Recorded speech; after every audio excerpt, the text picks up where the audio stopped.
Hi, and welcome to Triad Seminars Online. This is the all-in-one day seminar, Clinical Evidence-Based Practice of Chiropractic, Nutrition Part 2. This seminar is good for 6 hours of CE credit.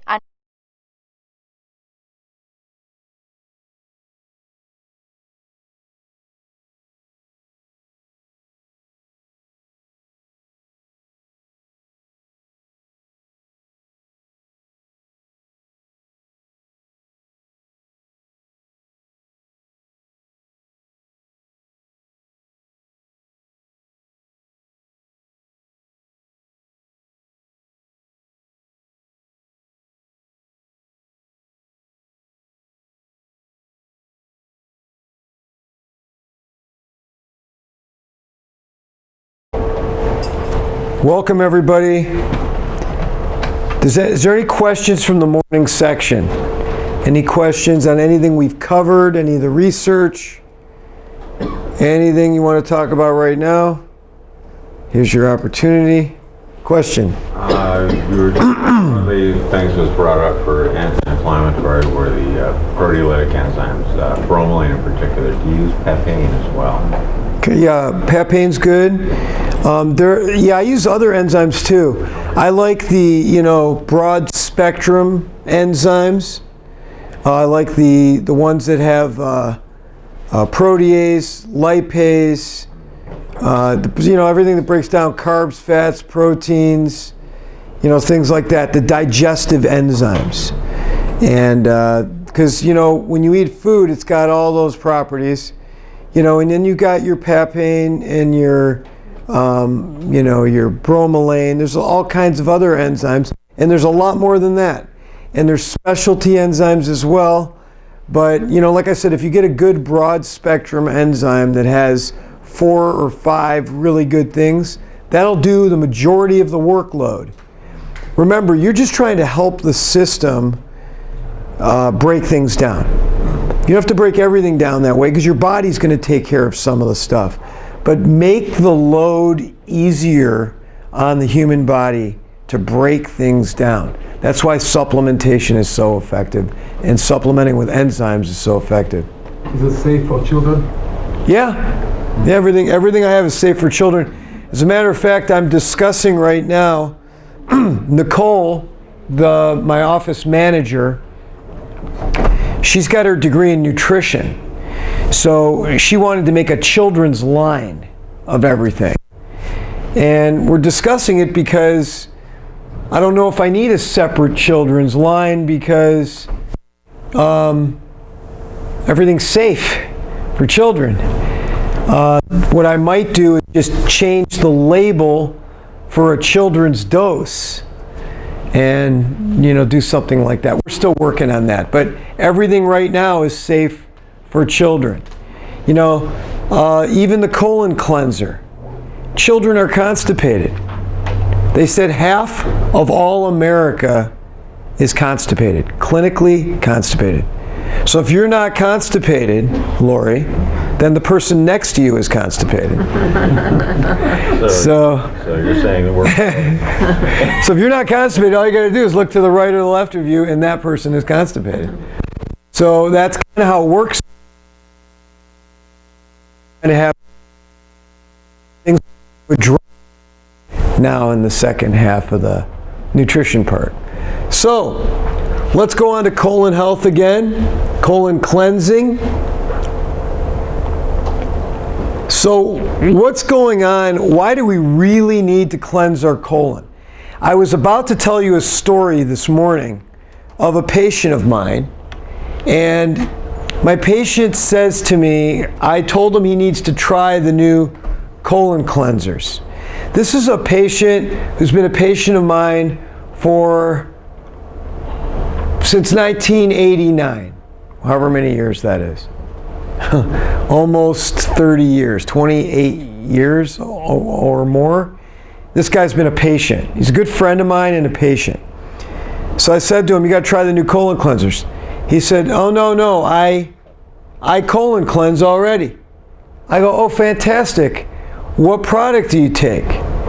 He said, I take Nature's Sunshine. You guys heard of this? It's an MLM. He goes, I take Nature's Sunshine. I go, oh, how many you take a day? He goes, oh, no. I colon cleanse every March 7th to 14th. I go, what are you talking about? He goes, it's my birthday, and my sister is a big distributor for Nature's Sunshine. And every year on my birthday, she gives me a 7-day colon cleanser for my birthday present. So I said, what do you mean 7-day? He goes, yeah, there's supplements and there's a drink. I have to drink a couple drinks, and then I take supplements for the rest of the 7 days, and then I'm done. I said, oh, that's wonderful. So you colon cleanse 7 days a year? He goes, yeah. I said, can I see your teeth? So he smiles, shows me his teeth. I said, you got really nice teeth. He goes, thank you. I go, do you brush? How many times a day do you brush? He goes, at least 2. I said, and what about floss? He goes, oh, I floss every day. Twice a day and brush twice a day. I said, wow, that is a colossal waste of time. He goes, what do you mean? I go, your teeth look good. Just think of all the time you're wasting on your teeth. They look good. He goes, that's the stupidest thing I've ever heard of. I go, why do you do it then? He goes, well, I do it because I want to prevent gingivitis and bad breath, and I want my teeth to be good. I said, well, did you know what one of the most important organs in your body is? It's your colon. And you only brush your colon walls 7 days a year. And you can't see your colon. And just because you can't see your colon, you're assuming it looks good. Just like your teeth, you can see. But you can't see your colon. And you're not brushing your colon walls enough. 7 days a year with what you eat is not enough. And that's why you need to colon cleanse. And he was like, he thought it was the dumbest thing in the world when I said, why are you brushing your teeth every day? Because you could see your teeth, you think you have to maintain that bone so much. But just because you can't see your organ or your colon doesn't mean you don't need to take care of it. You have to colon cleanse daily. You're taking a day off? You're taking 51 weeks off of your colon? Oh, it's good. 1 week's good enough. So, to me, that's a pretty dumb way to take care of yourself. And I tell my patients that, especially when they say dumb things to me. And my patients do that all the time. We have good conversations together. So there's 3 primary reasons why food rots in our colon and our digestive tract. Number 1, our diet is so acidic that the acid kills off the friendly gut bacteria. So we're killing our friendly probiotic gut bacteria. So we don't have enough of that. Then the increased acidification of our diet in the body now decreases enzyme production. So not only are we killing off our good friendly bacteria, but we've also killed off the production of enzymes. We are not making enough enzymes to take care of the food. So now the food doesn't properly break down in the gut. When the food doesn't break down in the gut, due to lack of enzymes and due to too acidic of a diet, now we develop rotting food, and then bacteria comes to scavenge and eat the rotting food because of all all the stuff, it brings bad bacteria.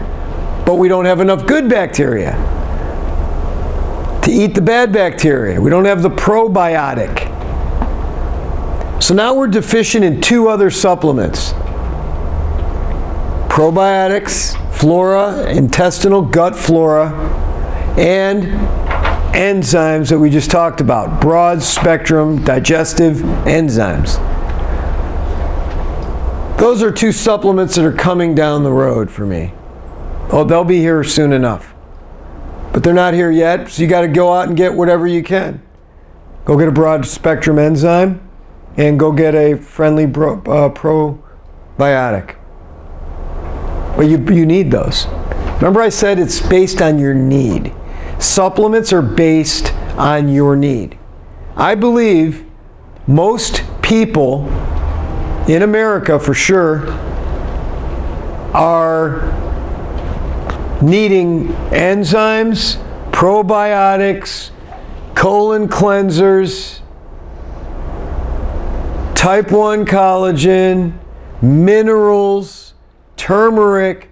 These are the basic needs of people.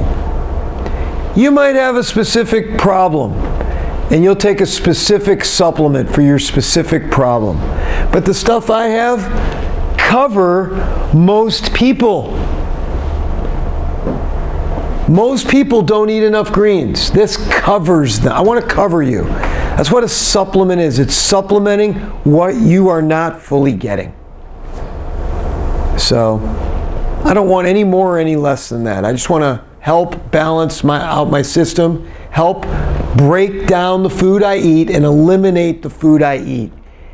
It's all based upon the whole digestive process and what's going on or what's not going on in our systems. When that food, that bacteria and the rotting food mix it becomes irritating to the gut and the colon. What happens in the body when something is irritating in an area? Body inflames. In this case, the body inflames with mucus. Mucus goes down and starts producing an abundance of mucus in the colon. Because of the rotting food irritating the colon, we start mixing it with mucus. Rotting food and mucus equals a material called mucoid plaque. You might remember it from chiropractic school. Mucoid plaque is better known as bondo or spackle. It is a rubbery substance of mucus and rotting food that when it hardens on the walls of the intestine, it's like bondo or spackle. It makes your stools smooth and shiny and defined borders. If you have an award-winning looking stool, and we're all friends, I can say this here today. If you have a state fair award winner,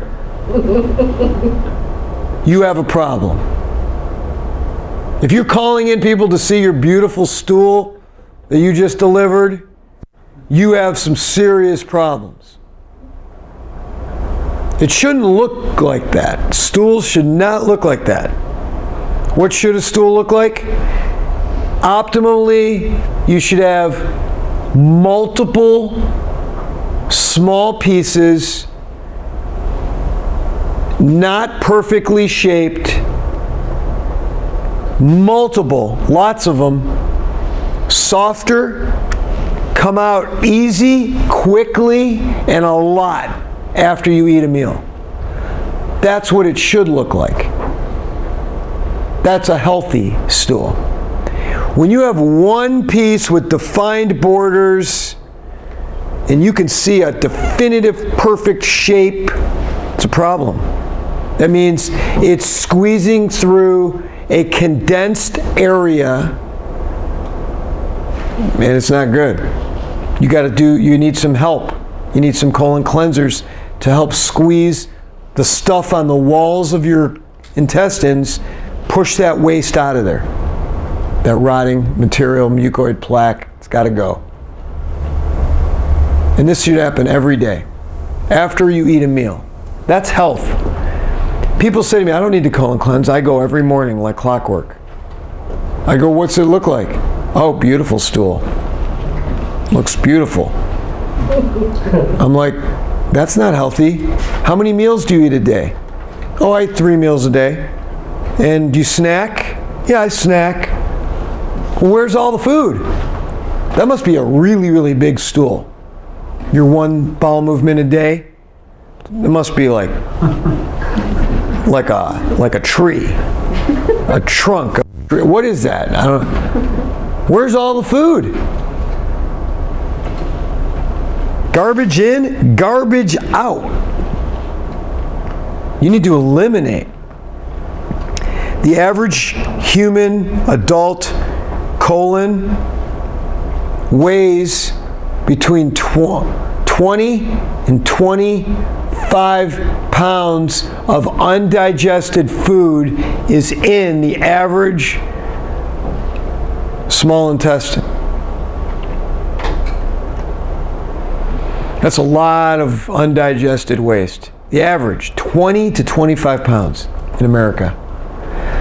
The transit time, let's see if I have transit time in here. Right here, transit time. You're only supposed to store 3 meals before a meal comes out. That's according to Jensen. But most Americans are storing 9, 12, or even more meals before a single meal comes out. That's not a good transit time. That makes you very sick.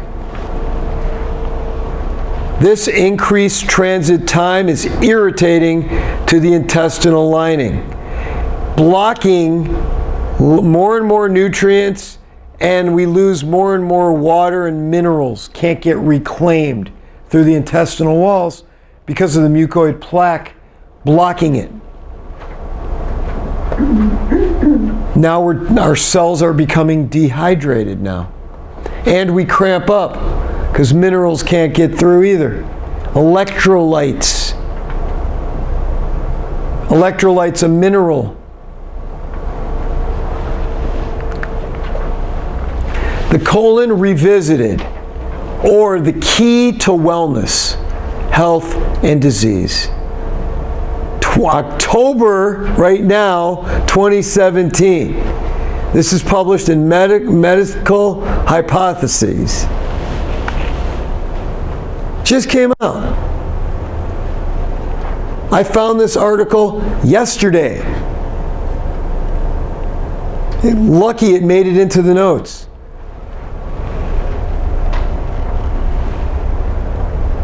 The hypothesis being advanced in this paper is that there is new medical paradigm emerging from the biomedical research carried out in this century, mainly due to the explosion of the so-called omics and associated techniques. The main idea is that there is a common pathway from well-being and health to chronic disease and even to death, which comprises the following steps. Number 1, unhealthy diet, sedentary lifestyle, and permanent exposition to xenobiotics and all kinds of noxious stimuli. Number 2, intestinal dysbiosis. Number 3, alteration of the intestinal mucus layer, especially that of the colon. Number 4, disruption of the endothelial tight junctions. Number 5, metabolic endotoxemia and bacterial translocation. Number 6, inflammation. Number 7, exacerbation of the enteric nervous system and consequent maladaptation and malfunctioning of the colon. Number 8, epigenetic manifestations. Number 9, chronopathy and premature death. I couldn't have wrote this any better. I've been lecturing on this for years. It just came out. I got it yesterday, hot off the press. And they're saying the exact same stuff. Oh, they're finally coming onto it. Finally associating Parkinson's disease with the colon. And all other kinds of human disease. And gut bacteria. And we're talking about it. At least it's being talked about. Medicine does good research, but they're a little slow in getting everybody thinking on the same page on it. Unless they can make a tremendous amount of money, and that gets out, the news travels fast on that level. Chemotherapy is now well over $10,000 per shot. Probably cost pennies to make it. Pennies, not dollars. So that stuff is really big. They want to arrest you if you don't want to do chemotherapy. If you're a mother of a child, you choose an alternative path, you're going to jail. They want their 10 grand a shot. You must be a bad mother if you want to try alternative treatment.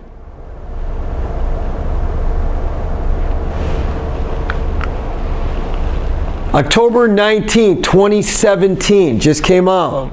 Low complexity microbiota in the duodenum of children with newly diagnosed ulcerative colitis. In this pilot study, we showed that the duodenal microbiota of children with ulcerative colitis exhibits reduced overall richness, despite the fact that the inflammation is primarily localized to the colon. These results should be collaborated in a larger study. Talking about children. You don't think children should have colon cleansers?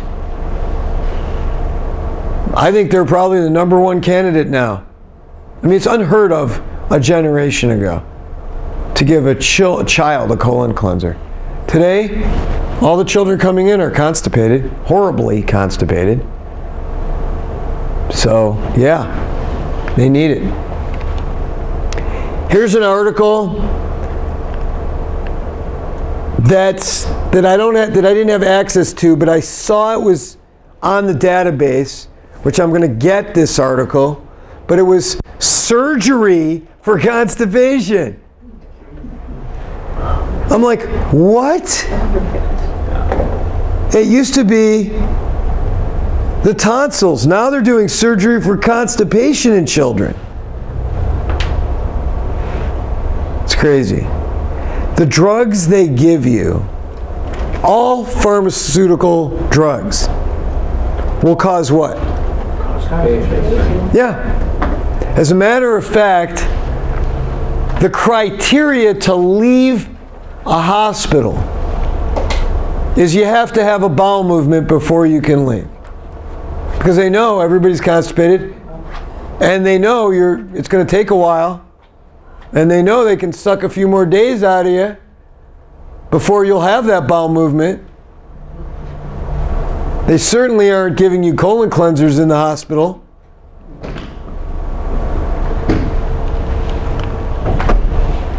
September 25th, 2017, oral prolonged release oxycodone for managing pain and opioid-induced constipation. Do you know there's now drugs to treat opioid-induced constipation? Let's not stop the opioids for any reason. Let's just treat the constipation the opioids cause by giving more drugs. Is this insane, or is it me? 70,000 young people die from opioid addiction every single year in the United States, yet they won't remove it because now they're making tons of money on the drug that treats opioid-induced. Like, just that in itself, I don't know how to talk to people anymore, because it is so whacked out that somebody is looking for another drug on top of their opioids to treat their constipation. Forget colon cleansers. That's way too easy of an approach. We've got drugs that treat the side effects of the other drugs that we should have never been on in the first place. This is a great business. And you wonder why we're struggling in Sacramento? You wonder why it's an uphill battle? Someone here said, what do we do? It doesn't look good. No, it doesn't look good. It's so out of control. Unless we get somebody to massively stop this drugging of America, I don't see it changing. I can talk till I'm blue in the face about it. I can show you research all day long. It doesn't matter. People are still taking opioids, which is insane today. And then they're getting constipated, which, okay. I got to tell you this story. This just happened. One of our good friends, family friends of my wife and I, we go out to dinners with them, we hang out with them. Nice couple. And these people, the lady, she has severe abdominal pains on Friday night, last Friday night. 6 days ago. Terrible pains Friday night. She doesn't call me, I'm her chiropractor, she doesn't call me because something in her head thinks that she's got to call a real doctor for her abdominal pains. I'm just the back guy. So she goes into the emergency room at Mission Hospital. They're so upset because they walk in the emergency room, literally hundreds of people in there, sitting on the floor because there's no more chairs. And she's got abdominal pain. So she's worried. So they sent her to admissions. She goes to the admissions department. She fills out all the paperwork. She's got great insurance. They take her insurance and she says, I'm really concerned. I got these terrible pains and it looks like there's 1,000 people ahead of me. They go, oh no. We take people in the order of the severity. So come right in. Gave her right away a room. It wasn't for severity. They gave her a room because she had the best insurance of the 1,000 people that were ahead of her. And those people can wait. Oh, they got a good one now. Come right in, we got a nice room for you. They put her in a room. They put her on morphine before anything. You got abdominal pain here, take some, we're putting you on a morphine drip. Now morphine,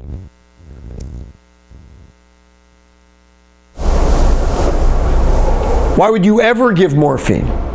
Unless you're trying to kill the patient in the last days of their life. This is a quick way. It's the legal Kevorkian way to do it. If you got someone who's ready to go, load them up with morphine. Slows everything down till it stops. It's the perfect drug to take you out. You don't give it to a 50-year-old. So she's on morphine. Then they put a tube, an AG tube, in through her nose or mouth, down a feeding tube. And now they got her. Now she's coming in there for severe constipation and abdominal pain. Then they run, the weekend staff runs every test known to man. Can't find anything. There's no obstruction. There's no stone. The appendix is perfect. She has constipation and cramping. That's all she's got. She's the worst eater. Terrible eater. She's very thin, always worried about her weight, and she's super thin. And she doesn't eat good. And she's having stomach problems now. And constipation. So what do you give someone with constipation? Let's give them some opioids. That's good. Coming in with clinical constipation, let's give you some opioids. So then we can put you on the drug constipation. So then they tell her on Sunday, she's in there Friday night, now it's Sunday, they tell her, we need to do surgery. She goes, for what? They go, well, did you ever have any surgeries before? She goes, no. Oh, she goes, well, my C-section 25 years ago. Oh, you had a C-section? Oh, well, that's caused scar tissue to obstruct your intestines. How does that cause scar tissue to obstruct your intestines? You don't cut through the intestines when you do a C-section. Where's the scar tissue inside of the intestine? That didn't make any sense to me. So I got involved at that point. They didn't ask me to be involved. They never consulted with me, but I got involved. And I texted the husband. I said, look, you better get your wife out of there now. Number one, you got great insurance. It's the only reason you got a quick room there. And they're going to suck your insurance dry to pay for the 1,000 people in the room.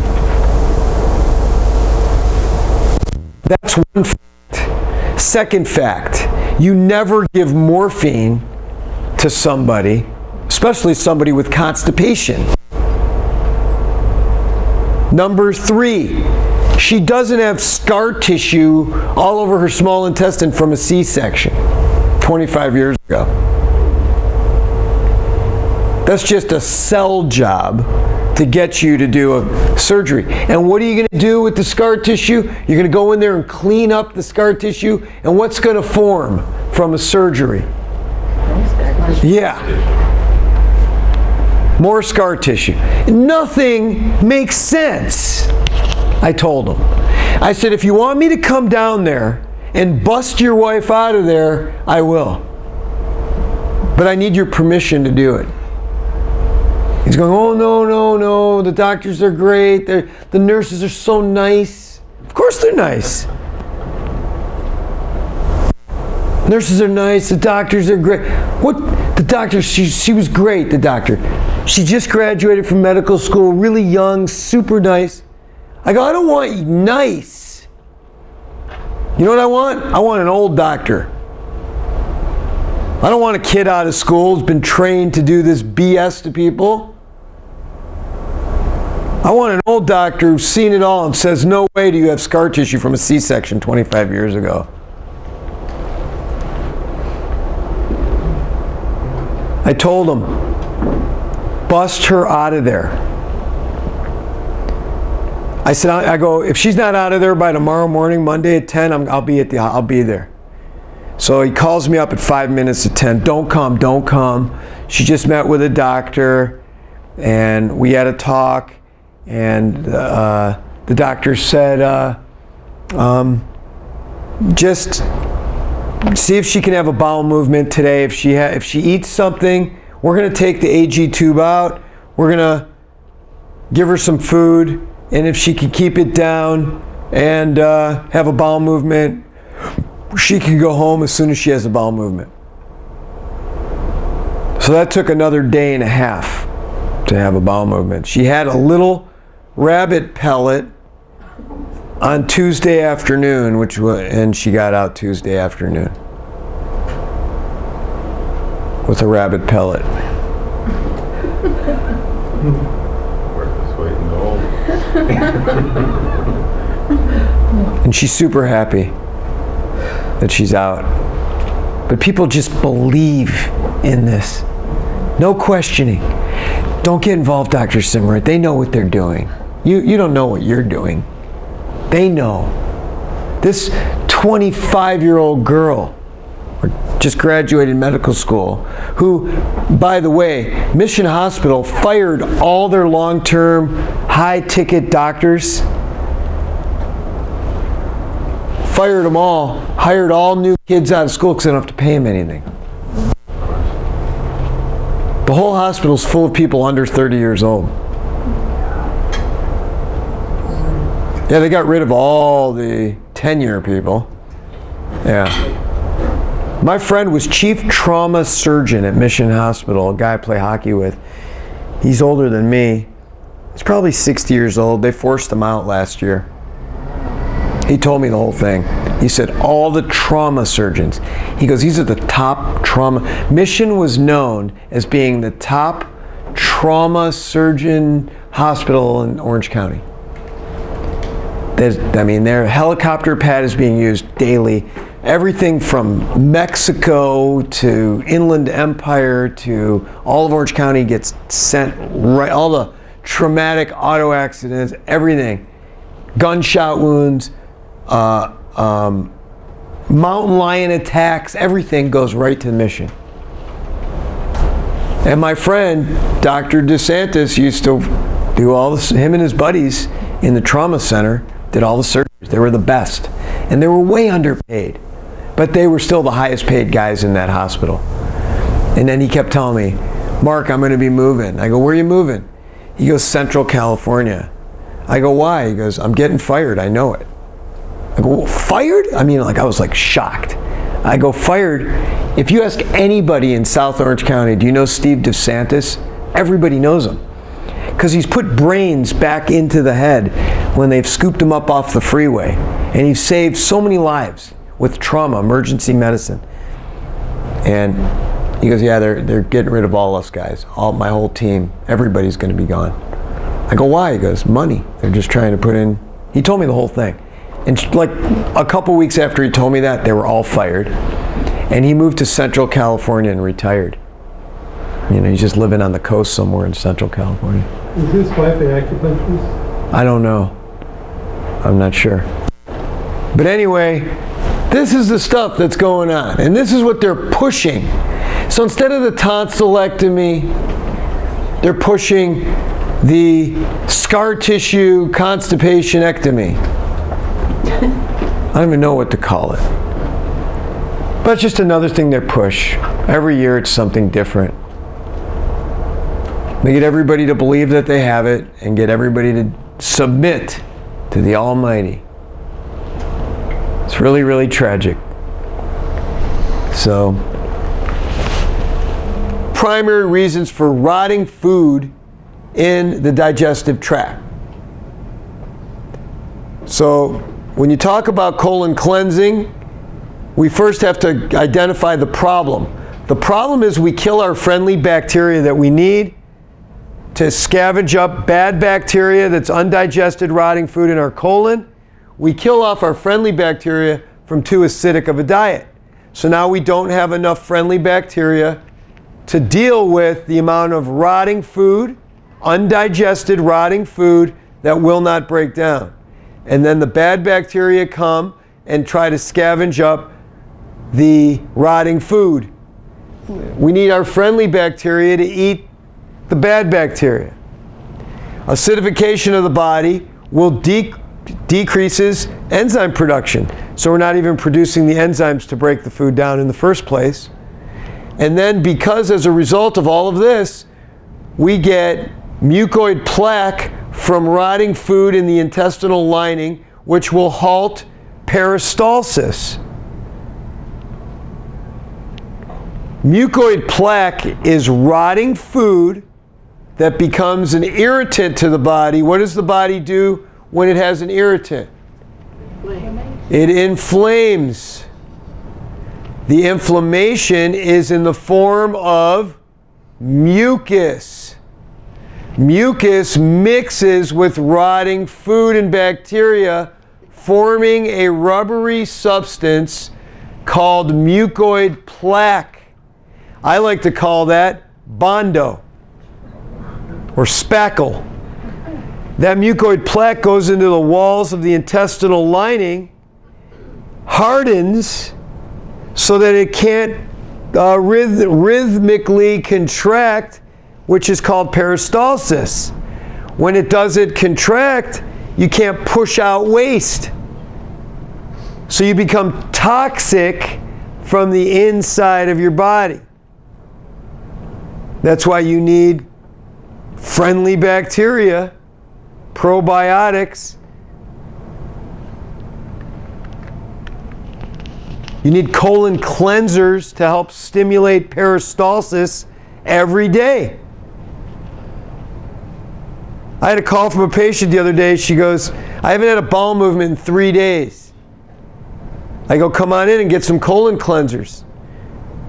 She goes, well, I took one. I said, you need a lot more than one. You need to take the colon cleansers until you get the desired effect, which is a bowel movement. Up the colon cleansers is what I told her. She goes, well, how many should I take? I go, take 4. 4. She goes, I've never taken more than 1. I go, well, you haven't pooped in 3 days. You better take 4. You know, we got to start taking care of ourselves and being aware of these things.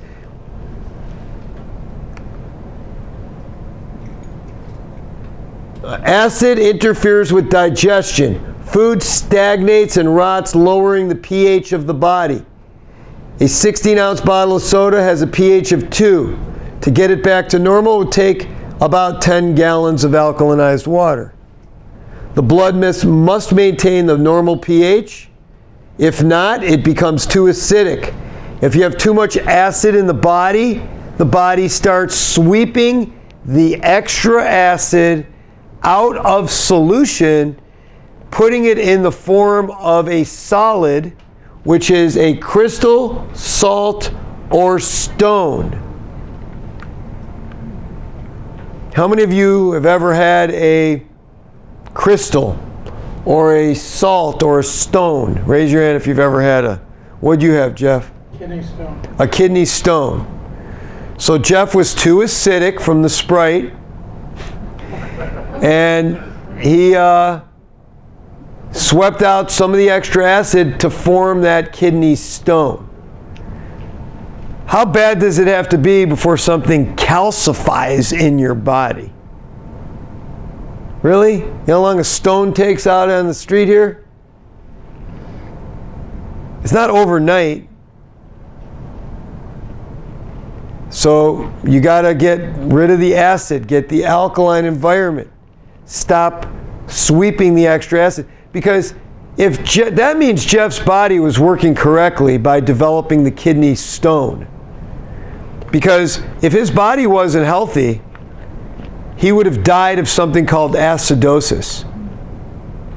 But because the body swept it out of solution into the form of a stone, he was able to survive and eliminate the stone. But that doesn't mean he's out of the woods. That just means he temporarily passed the stone. Other than that, his body's still doing the same biological process, which is not good.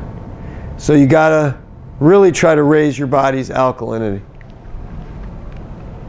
You're only supposed to store 3 meals at a time before a meal comes out.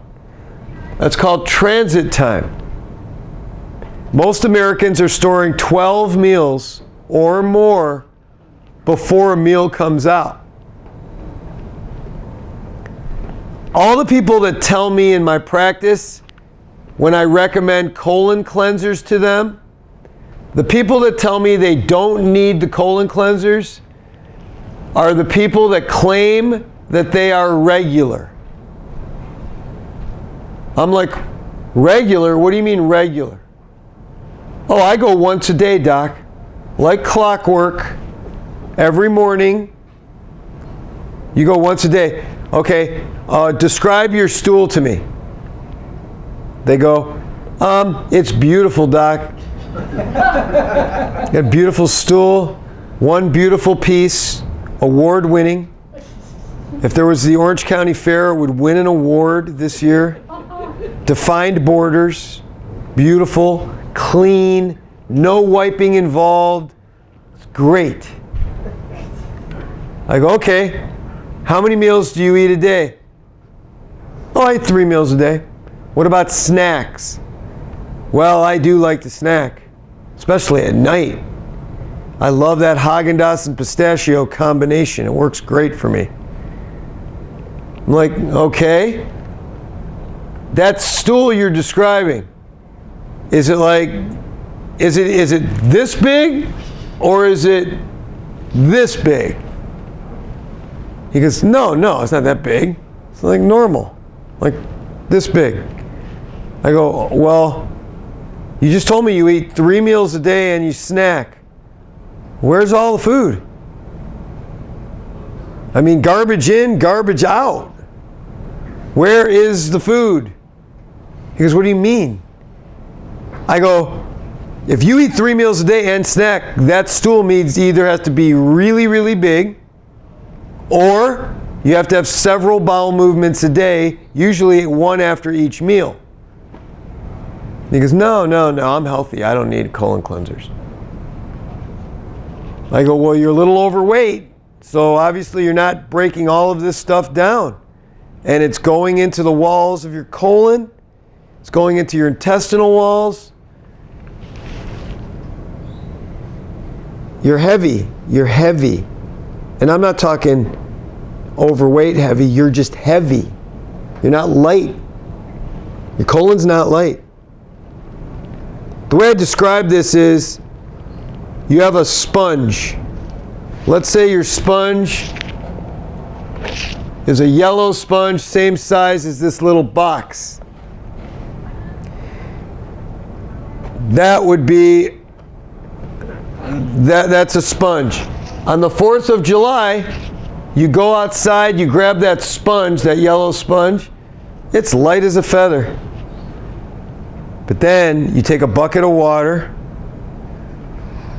then you fill up that bucket with water, and then you line up all the buckets of water, and then you put a dry sponge next to each bucket of water. Then you call all the kids in the neighborhood over. We're going to have a little race. You see this bucket of water in the sponge? When I count to 3, you're going to dip your sponge into the water. Then you're going to carry your sponge with the water over to the other bucket, squeeze out all the water. The first person to empty his bucket over here and has the most water in their bucket over there wins. So they pick up the sponge as light as can be. They're ready to go, these kids. Then I say go, they dip their sponge in the bucket, it fills up the sponge. The sponge is the same exact volume, only now it's super heavy. They're walking like this with it. Before they were waving a dry, lightweight sponge around. It's the same volume of size, but now it's super heavy, filled with water. That's how your colon is. Is your colon a light sponge or an incredibly heavy sponge? The average human colon is carrying about, or small intestines is probably carrying about 20 to 22 pounds of undigested food, the average American.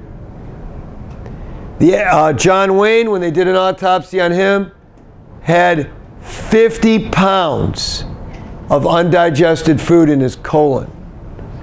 So the question for John Wayne was, he had a 3rd grader in his colon. Right? 50 pounds. That's a lot of heaviness down there, right? All lodged into the walls of his colon, nothing. He was dehydrated, he was sick. Just not healthy. Is your colon heavy or light? I'm not saying overweight, I'm saying heavy colon or light colon. That's all we're talking. You got to get rid of a meal within 3 meals. So if you eat today's lunch, that means yesterday's lunch or yesterday's dinner should have come out of you by now already, after you ate this pizza lunch. Every meal you have, you should have a bowel movement from 3 meals prior. That's health. Your stool should never look beautiful. If your stool looks beautiful, you're a very sick individual. I'm telling you that right now. A healthy stool is multiple pieces, some of them not even in a regular shape. Your bowel movement should come out easy and a lot.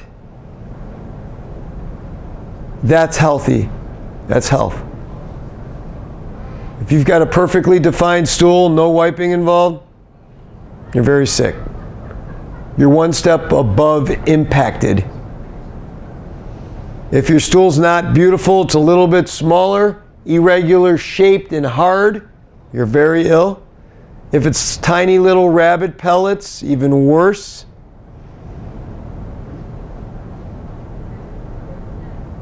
So you can judge someone's health based upon their stool description, actually. It's not a pleasant subject to talk about, but you're their doctor. You need to do it.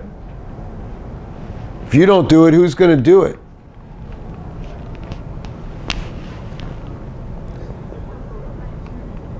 Probiotics. Friendly bacteria is called probiotics. It balances out Candida, E. coli, staph, or strep. Your friendly bacteria, however, is killed off from too much acidity in the body. The debris is plastered onto the inside lining of the colon, eventually making it smooth and shiny. The extra debris of undigested food. That's why you have beautifully shaped stools with defined borders. And it equals absorption is being blocked. Absorption of what? What goes through the intestinal lining to the metabolic system? Anybody know? Water and minerals in the form of electrolytes. Water and electrolytes, or you could say water and minerals, are the only 2 substances that go through the intestinal lining into the body. When the intestinal lining is blocked, then we are blocking absorption or reclamation of the water, and we are dehydrated. Dehydration instantly leads to cellular death. It also leads to inflammation and irritation of a particular organ. We have an article in Science Magazine 2018 on the gut microbiota at the intersection of diet and human health. Diet affects multiple facets of human health, is linked to all chronic metabolic conditions such as obesity, type 2 diabetes, and cardiovascular disease. Dietary nutrients are not only for human health, but also the health and survival of the microbes that reside within the human intestines. Diet is a key component of the relationship between humans and their microbial residents. Gut microbes use ingested nutrients for fundamental biological processes, and the metabolic outputs of those processes may have important impacts on human physiology. Studies in humans and animals are beginning to unravel this relationship, and increasing evidence suggests that it may underlie some of the broader effects of diet on human health, disease, and gut health. Targeting the gut microbia in dietary nutrients, a new avenue for human health. That was in Critical Food Science Nutrition 2019. This abstract on the gut microbiota is a complex ecosystem consisting of trillions of microbes that have co-evolved with their host for hundreds of millions of years. During the last decade, however, a growing body of knowledge has suggested that there is a compelling set of connections among diet, gut microbiota, and human health, and various physiological functions of the host, ranging from metabolic and immune regulation to nerve and endocrine development, are mediated by the structural components of microbial cells or the products of microbial metabolism. So in this, they provide an overview of the current findings of the intimate interrelationships between diet and gut microbiota.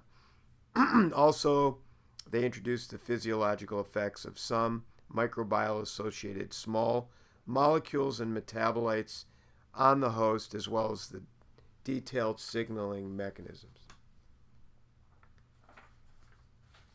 The next article is on from Current Medical Chemistry 2019.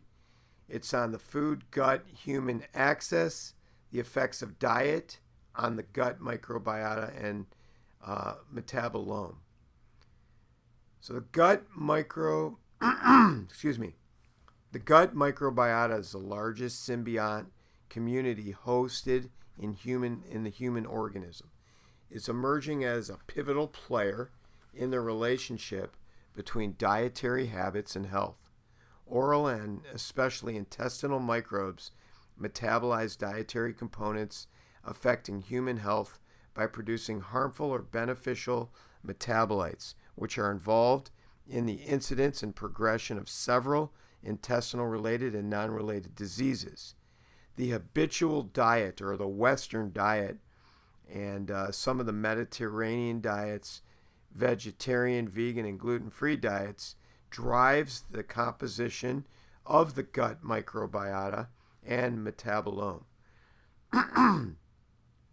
Within the dietary components, we find that mainly fibers, proteins, fat, and polyphenols that are not hydrolyzed by human enzymes seem to be the main leads of the metabolic pathways of the gut microbiota. Based on the Axis Diet Microbiota Health, this review aims at describing the most recent knowledge oriented towards profitable use of diet to provide benefits to human health, both directly and indirectly through the activity of the gut microbiota.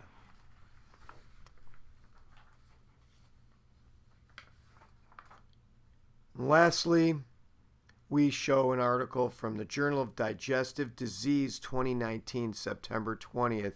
It's called The Impact of Probiotic Product on Bowel Habits and Microbial Profile in Participants with Functional Constipation. The objective in this article was to investigate the clinical efficacy of a multi-strain probiotic product on bowel habits and microbial profile in participants with functional constipation. The results within these were there was different groups. Despite the significant within-group differences over the study period, the probiotic group showed a faster normalization of stool frequency and consistency, with most participants achieving a normalized profile after 1 week. Fecal samples of the probiotic group exhibited higher relative abundance of different gut bacteria, and the placebo group samples showed a similar abundance profiles with the exception of a few different bacteria. Among the treated participants, all 4 probiotic strains were significantly more abundant after the intervention. So it is good to take prebiotic and probiotics in your supplements as well. Fiber and digestion. We have an article here from 2019 in Nutrient Magazine on the chemical composition of nutritional value of chia seeds and the current state of knowledge. So first of all, chia is an annual herbaceous plant, the seeds of which were consumed already thousands of years ago. Current research results indicate a high nutritive value of chia seeds and confirm their existence and extensive health promoting properties. Research indicates that components of chia seeds are ascribed a beneficial effect on the improvement of blood lipid profile through their hypotensive, hypoglycemic, antimicrobial, and immunostimulatory effects. Chia seeds are shown, and current legal regulations concerning their potential use in the food industry are presented. Another one article on chia seeds is an article from Poland. It's called Chia Seeds, Health Promoting Properties and Therapeutic Applications, a review of the literature. Chia has been known for over 5,500 years. Chia seeds are one of the most important components of the diet of the Mayans and Aztec Indians. And the chia seed gives that plant a high nutritional potential. It is a good source of polyunsaturated fatty acids, omega-3s, soluble solid dietary fiber. It also contains appreciable amounts of proteins and phytochemicals. The nutritional value of chia is the reason why it's used in prophylaxis of several non-infectious diseases such as obesity, hypertension, cardiovascular diseases, cancer, and diabetes. And it's still currently being researched by many scientific centers, and the values have been there forever. Flaxseed. This is from Current Oncology Report 2018, June 5th. Flaxseed bioactive compounds and colorectal cancer prevention. The purpose of this review in the abstract states that flaxseed and its bioactive components have been associated with a decreased risk of colorectal cancer incidence and progression. The recent findings in both human and animal models and all experiments showed that flaxseed consumption had a beneficial effect on colon physiology associated with the reduction in colorectal cancer risk or occurrence. Considered separately, each flaxseed's major bioactive component, including fiber, is also associated with a decreased risk of colonic neoplasms and regulation of cell growth through several potential mechanisms. Collectively, the experimental data suggested that consumption of flaxseed and may reduce colorectal cancer risk by a variety of mechanisms. Future studies should focus on mechanisms by which whole flaxseed can prevent colorectal cancer. Back to chia seeds, we have an article from Food Functionality of 2019, June 19th. It's called Chia Seeds, an Ancient Grain Trending in Modern Human Diets. So currently, the intake of chia seeds, the consumption of chia seeds, the investigations are concerning the composition and potential health effects of chia seeds are being carried out. Moreover, in recent approval of chia seeds as a novel food by the European Parliament allows its consumption and incorporation in a wide range of foods. Chia seeds are an excellent source of fat, between 20 and 34% of good fats, particularly polyunsaturated fatty acids, and linoleic 20%, Moreover, high levels of protein, 16 to 26%, mainly as a dietary fiber content, has been reported. Vitamins, mostly B complex, and minerals like calcium, phosphorus, potassium, among others, are found in chia seeds, and in very, very large amounts. Additionally, due to the absence of gluten, these seeds are appropriate for celiac patients, and also the chia seeds are a great source of antioxidants and been related to many different medicinal effects, particularly anti-inflammatory and anti-diabetic activities, positive effects also on the cardiovascular diseases and hypertension.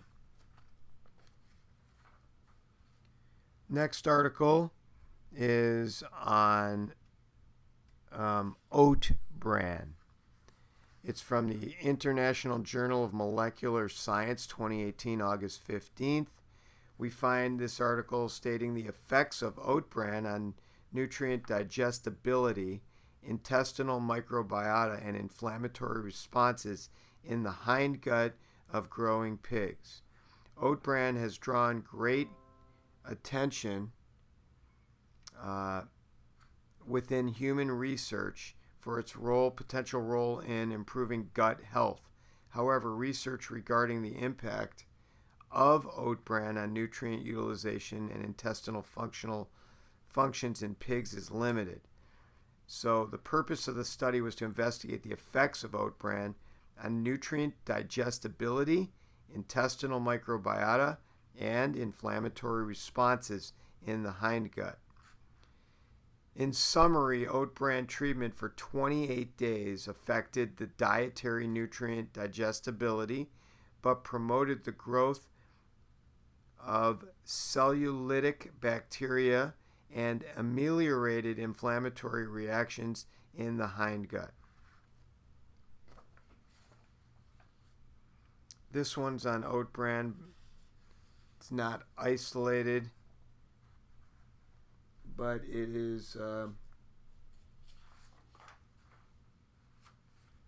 its effects are from the British Journal of Nutrition, 2019, March 12th. It says oat bran, but not its isolated bioactive B-glucans or polyphenols, have a bifidogenic effect in an in vitro fermentation model of the gut microbiota. So basically, whole grain oats are known to modulate the human gut microbiota and have prebiotic properties, which increase the growth of some health-promoting bacterial within the colon. Research to date attributes these effects mainly to the fiber content. However, oat is also a rich dietary source of polyphenols, which may contribute to the positive modulation of the gut microbiota. Next article is from 2016. It's on pumpkin seed extract, cell growth inhibition of hyperplastic and cancer cells, independent of steroid hormone receptors. Pumpkin seeds have been known in folk medicine as a remedy for kidney, bladder, and prostate disorders for centuries. Nevertheless, pumpkin research provides insufficient data to back up the traditional benefits of it.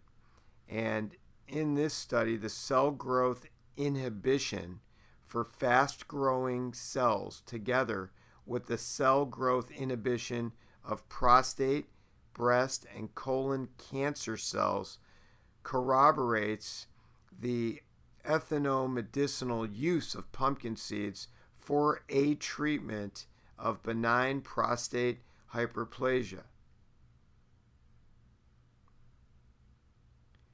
Moreover, pumpkin seed applications for these type of conditions can be regarded as safe for the prostate. Very interesting. Here's another article from the Journal of Toxicology, September 2nd in 2018. It's an appraisal of pumpkin seed extract in 1 and 2-dimethylhydrazine colon cancer in Wistar rats. The background is cancer is one of the most important public health burdens in developed and underdeveloping countries. Colon cancer is the 6th most common cause of death in India.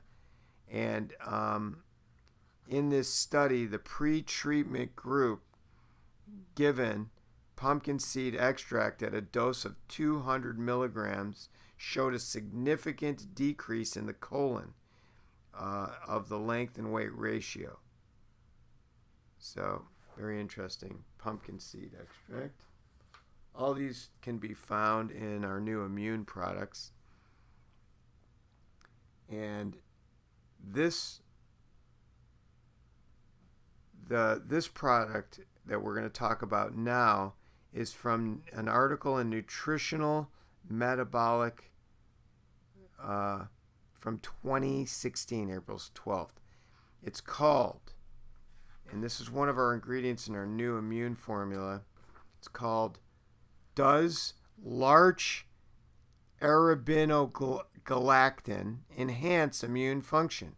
A review of mechanistic and clinical trials. So a common cold is a viral infection with important economic burdens in Western countries every year. The research and development of nutritional solutions to reduce the incidence and severity of the common cold is a major focus of interest. And the ingredient larch arabinogalactin seems to be a promising supportive agent in this process. Arabinogalactin has been consumed by humans for thousands of years, is found in a variety of common vegetables as well as medicinal herbs. The major commercial sources of this are in North American larch trees. The aim of this article is to review the immunomodulatory effects of larch arabinogalactin derived from the North American larch species, and more specifically its role in the resistance of the common cold infections in cells and animal models. Larch arabinogalactin is capable of enhancing our natural killer T cells and macrophages, as well as the secretion of pro-inflammatory cytokines.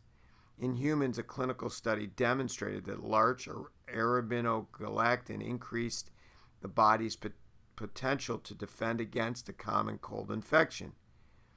This ingredient decreased the incidence of colds by 23% in the study. And we put this in our new immune formula. Another article on an ingredient in our new immune formula is from Front Microbiology of 2020, March 4th. It's called Dietary Inulin and Trichuris infection promote beneficial bacteria throughout the porcine gut. The gut microbiota displays a profound ability to adapt to extrinsic factors such as gastrointestinal pathogens and/or dietary alterations. Moreover, dietary components such as prebiotic fibers or inulin are capable of modulating the microbiota toward a composition often associated with a healthier gut function. And you will find that ingredient in our new immune formula, which is amazing, by the way. In our clinical trials, it has been absolutely unbelievable. 2019 Gut magazine of August states that dietary supplementation with inulin improves insulin sensitivity in adults with overweight and obesity, with distinct effects on the gut microbiota. to investigate the underlying mechanisms behind changes in glucose homeostasis with delivery of a proportionate to the human colon by comprehensive and coordinated analysis of gut bacterial composition, plasma, metabolome, and immune responses. The results of the study show that inulin supplementation improved insulin resistance compared with cellulose supplementation measured by homeostatic model assessment. And fasting insulin was only associated positively with plasma tyrosine and negatively with plasma glycine following inulin supplementation. The next article is from Advanced Nutrition, March 1st, 2020. It's called Dry Fruit Intake and Cancer, a systematic review of all observational studies. In this article, insufficient intake of total fruits and vegetables is linked to an increased cancer risk, but the relation is not understood for dried fruits. Dried fruits are generally perceived by both consumers and researchers as a less attractive but shelf-stable equivalent to fresh fruits and constitute a small but significant proportion of the modern diet. Several clinical and laboratory intervention studies have reported the protective effects of dehydrated fruits against the progression of some cancers and the modulating effects of dried fruits on the common cancer risk factors. They tested the dried fruit of raisins, prunes, and dates, and consumption and cancer risk in humans was studied. Prospective studies determined that the significant reduction in the relative risk of precancerous colorectal polyps and an incidence of prostate cancer or mortality from pancreatic cancer by respectively 24, 49, and 65% were associated with 3 to 5 or more servings of dried fruits per week. So they concluded in the study that the evidence that consumption of dried fruits may be associated with a lower cancer incidence or mortality in populations. The data suggests that higher intake of prune powders or dried prune and other dried fruits may be important in the prevention of cancer. The intake of dietary fiber, fruits, and vegetables, and the risk of diverticulitis. This is from the American Journal of Gastroenterology, September 11th, 2019. The objectives of the study, although low fiber intake has been considered a risk factor for diverticulitis, prospective evidence is limited in women despite having a disproportionate burden of disease. We assess that the associations of intakes of fiber and major food sources of fiber, including fruits and vegetables, with risk of diverticulitis in large cohort of women. They followed 50,019 women in the Nurses' Health Study from 1990 to 2014 who were aged 43 to 70 years old and free of diverticulitis, free of cancer, and inflammatory bowel diseases at their baseline. The results, they documented 4,343 cases of diverticulitis, and they say that fiber from fruits and cereals, but not vegetables, were associated with the decreased risk of diverticulitis.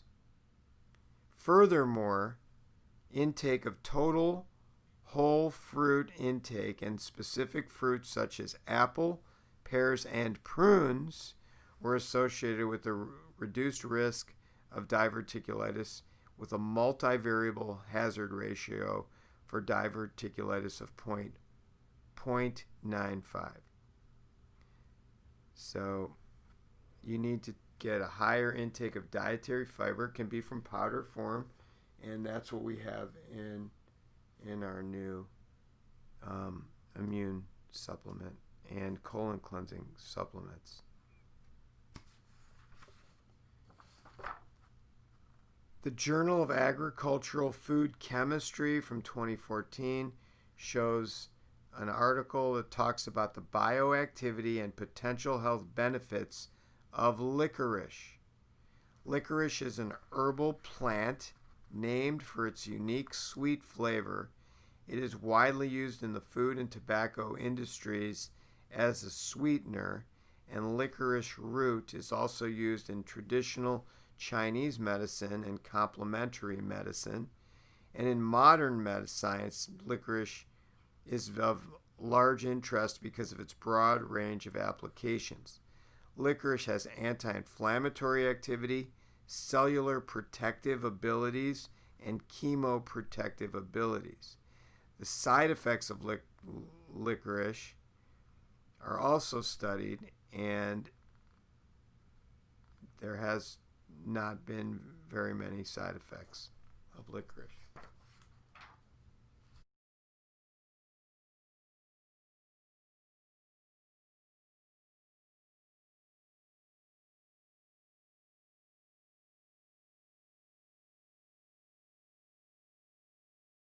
Any bottled water from this in your bottles? Okay. Well, can somebody go out in the hall? There's those little clear cups on that table right outside the room. Oh no, they're right there. Are they on there? Yeah. Bring those. Pass those around to anyone who's got a bottled water that wants to get tested.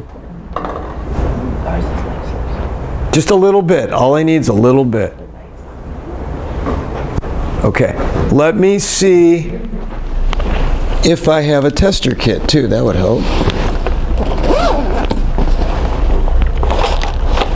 I do.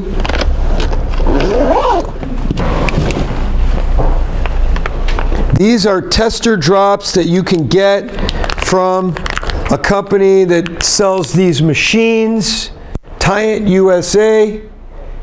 Did they ever bring water in here? No, not since. Can we see if someone can go to the front desk and tell them we need some water? ASAP. They're lagging. Okay. So these drops are from the company that I buy. No, you can hold on. Yeah, just we can leave it there. Okay. This is the company I buy my water machines from. Tyant USA. These are pH drops. And there is a color chart. Okay. And we're going to test those, so just hold on to your water. I'm going to test some water through my alkalinizing cup as well if we ever get them to bring some hotel water over here. We can do that. We will test that in a minute. Just hold on to the little cup and I'll be collecting those. Water is a major factor in cancer. Freshwater ice caps and icebergs contain measurable amounts of toxic chemicals, heavy metals, and other contaminants. Your cancer risks are directly related to the degree to which your drinking water is polluted. Recent research indicates that cancer risk from drinking chlorinated, polluted water may be as high as 300%. Upgrade your water machines and whole house units. This is that H2Go cup. This is a portable alkalinizing cup. So if you're traveling in a hotel like this and they've got water in there and you want to make it alkaline and filter it a little, you can get an H2Go cup. It's a great travel cup. Does anybody want to fill this up for me back there and bring it back up? You want to do it? Mm-hmm. Just fill it to the top with one of those pitchers and then just bring it back. Okay. Water and constipation. Hello? You don't need a surgery for your constipation. Up to 1/2 of all Americans have constipation. Drinking chlorinated water equals constipation. Beautiful. Thank you. Thank you.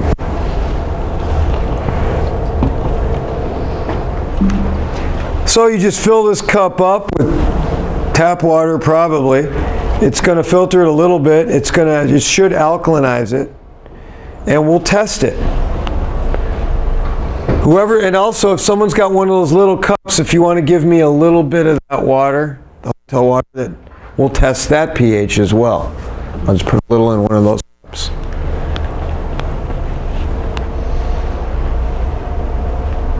Chlorine compounds in tap water kill harmful, good gut bacteria, leading to overgrowth of harmful bacteria, yeasts, or even parasites. The solution is not to drink distilled drinking water, as that increases the excretion of valuable minerals like calcium, silicon, zinc, and selenium. The solution is upgrade your water machine in your whole house unit. Water and bathing. What do we do when we come out of a swimming pool? We like to shower. What are we showering for? How dry we are. Chlorine. We're trying to wash off what? Chlorine. What are we washing chlorine off with? Chlorine. More chlorine. Yeah. Slightly diluted. Probably more chlorine than in the pool. And we heat the chlorine in the shower. So now we're inhaling chlorine vapor into our lungs, and we're washing off chlorine with more chlorine.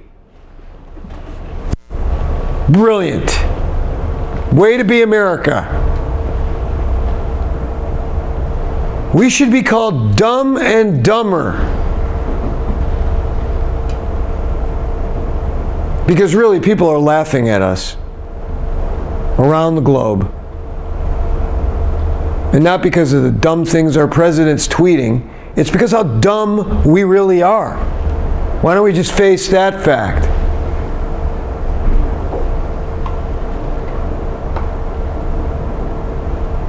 We mean well. We're nice people, Americans. We mean well, but we're really dumb. Especially in health, especially in drugs, especially in water. We're way behind. Thank God for the Toto toilet seats. I love those Toto toilet seats. You guys know what those are? Like the bidet toilet seats you can buy? Best invention ever. Like 0.000 of 1% of America has those seats. I'm one of those people. I love that seat. Wish I had it in every bathroom I ever went in. We have stuff to our disposal. We're just not using it. So we have the right idea. Let's get the chlorine off our body as soon as we come out of a swimming pool. But we can't get it off with more chlorine.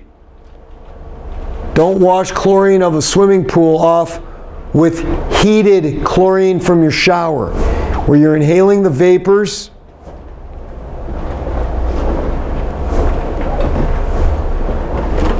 Swimmers have a problem. They're always in chlorinated water. They shower it off with more chlorine. That's why you need a whole house water system. You're getting rid of that chlorine that's in your shower. That's very important. Water and bathing. Water's absorbed and evaporated while taking a shower or bath, but toxic chemicals like chlorine remain. For every 50 pounds of body weight, up to 1 pound of water and impurities could be absorbed during a typical bath or shower. That doesn't mean you gain the weight. It means your body could possibly absorb some of those chemicals. To assume that your skin, which is your largest organ in your body, doesn't absorb it is just not accurate. Your skin absorbs everything.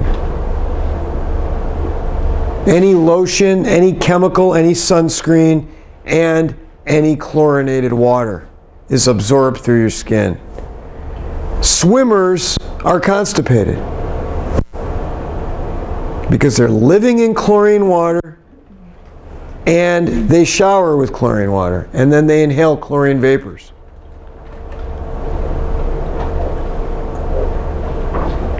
Swimmers should colon cleanse.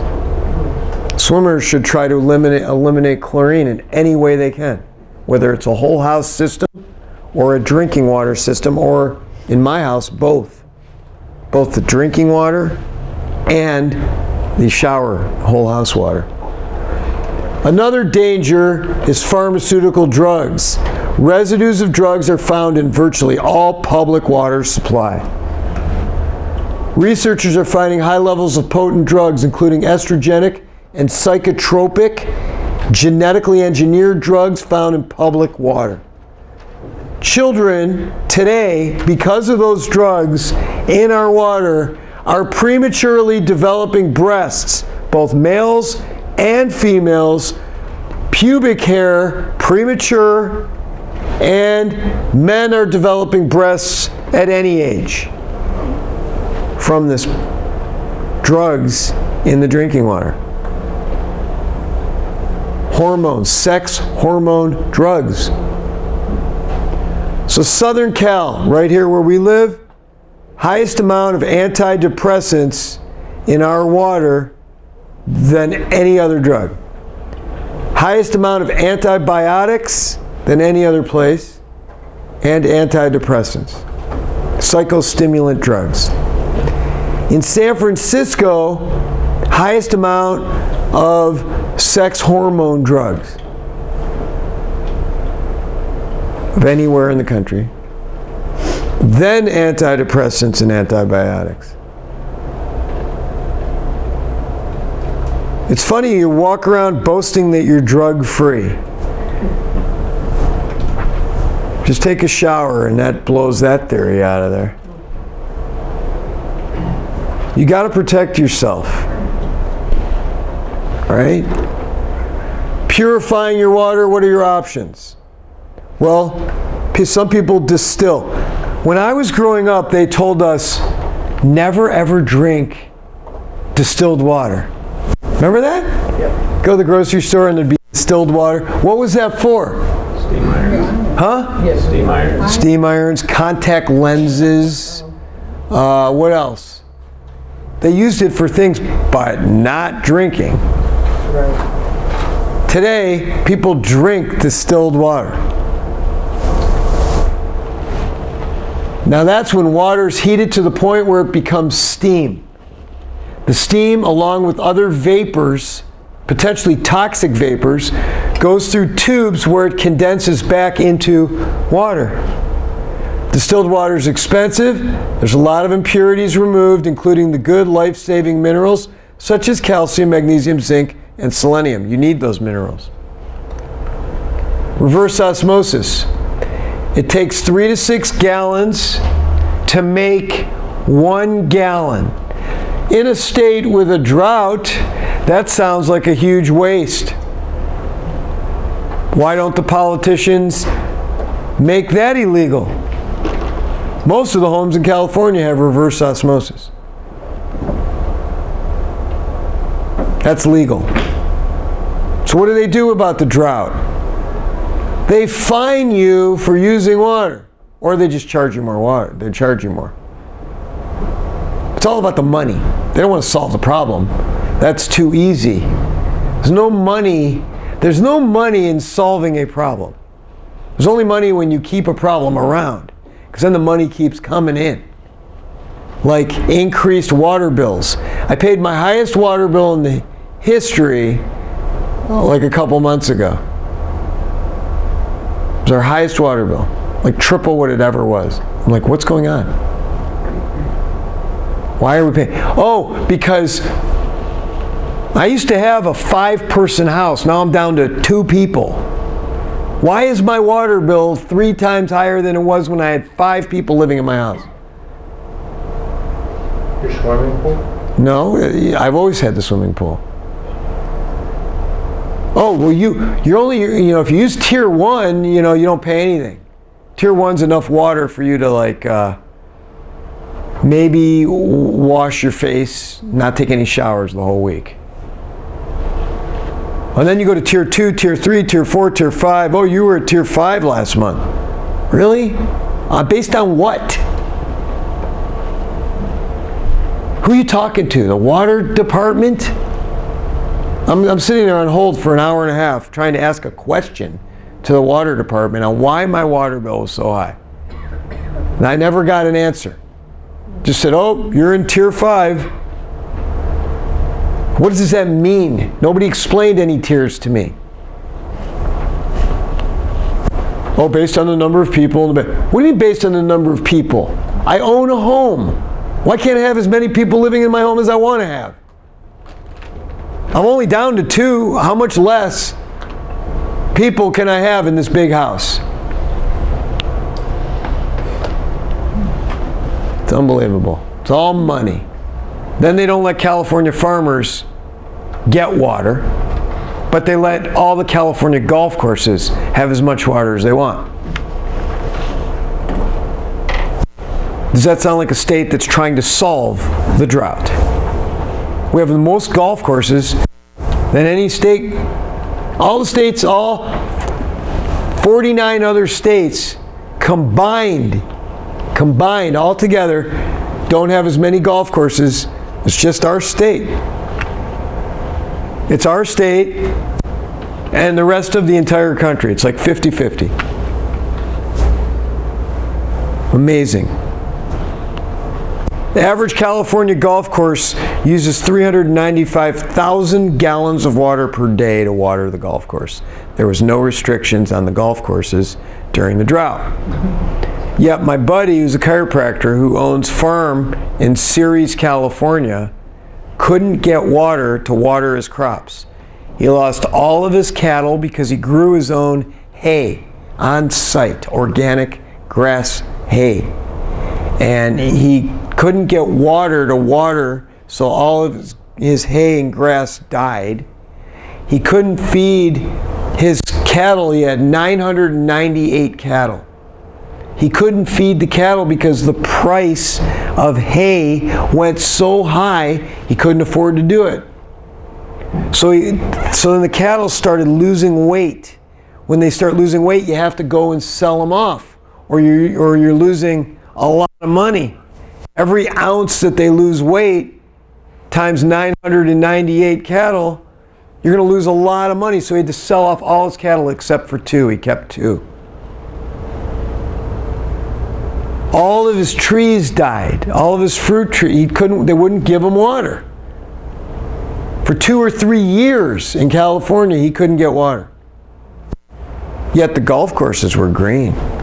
Because I've golfed on those golf courses. They're as green as they come. Because they're paying the money to get the water on the golf course. They're paying tier 5 pricing. They don't care. They're charging me $100 to do a round of golf. What do they care what the cost of the water bill is on the golf course? So there's no restriction on them because they're willing to pay.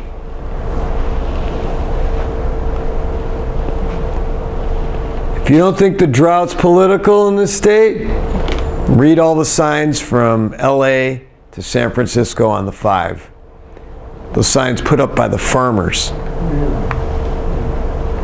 telling you that the drought's political. They're pissed off because they're losing their farms. And who are they selling their farms to? Big agribusiness. To Monsanto and big agribiz, because you go 3 years without a crop, you're done. Pretty much most California farmers are done. They have to sell. And who's coming in with low bid offers for cash? Yep. It's very political. Very. So, it's a shame these things are happening, but hey, money's governing everything now.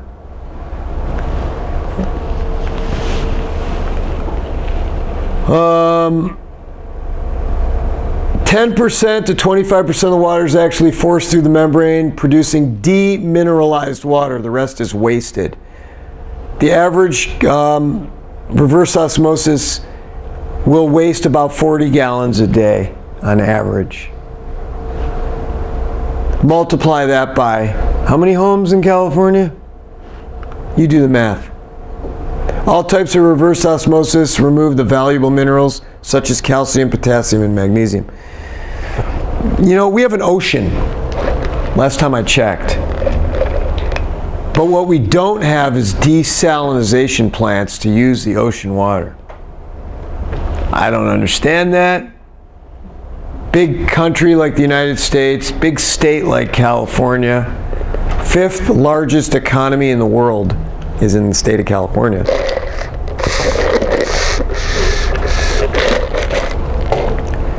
But Israel, the tiniest little dot in country in the world, has all desalination plants. They live in a total desert, yet they're surrounded, they got water.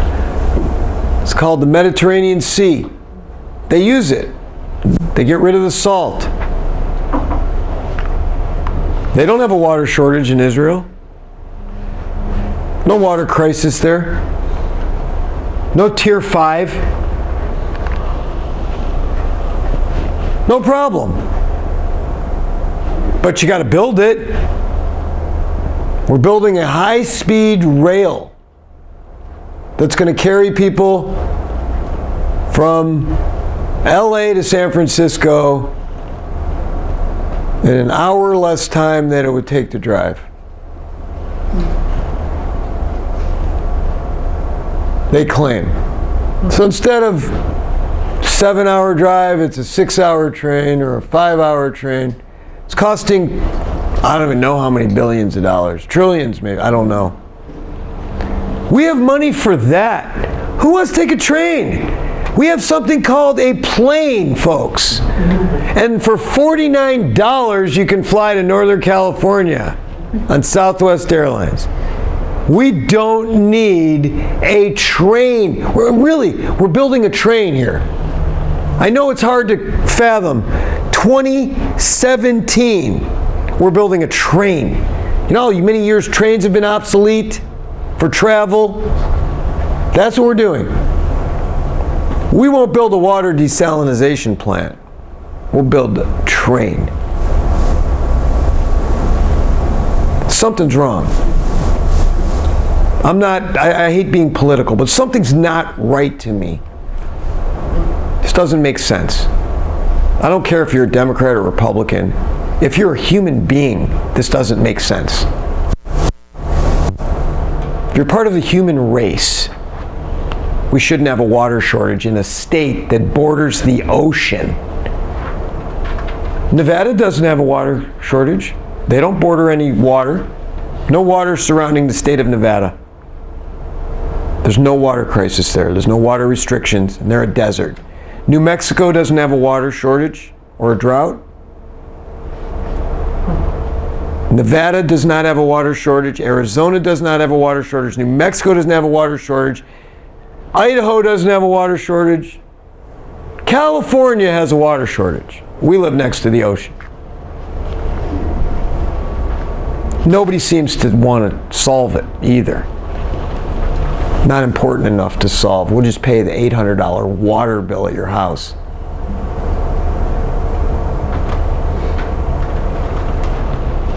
Don't get me started.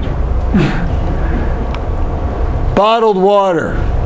In 2001, 16 years ago, an independent commission lab tested over 1,000 different bottled water companies over a 4-year period. They found that 23% of all bottled water tested worse for chemicals and bacteria than did tap water. Tap water's not very good either. We drink bottled water because of tap water. Or else we would never drink bottled water. If tap water was good, nobody would drink bottled water. The only reason we drink it is because of tap water. And it's testing worse than tap water? That's not regulated. That's an industry that's not regulated. You know, the smart water is like the smart car. It's a dumb thing. It should be called a dumb car. Not so smart. And it should be called dumb water. Does anybody have any smart water that we could test here today? I mean, I don't know what's going on. This is terrible. No regulatory agencies for the bottled water industry. We have regulating agencies for everything except that. The last frontier, the last great frontier. Tap water is far from perfect. It contains both useful and harmful elements. However, the harmful elements can be removed through an in-house water filtration and purification unit. The best filters will remove toxic substances, including chlorine and toxic hydrocarbons, but keep healthy minerals, calcium, magnesium, and selenium. What to look for in a whole house water filtration system. Water is absorbed in the skin through the shower.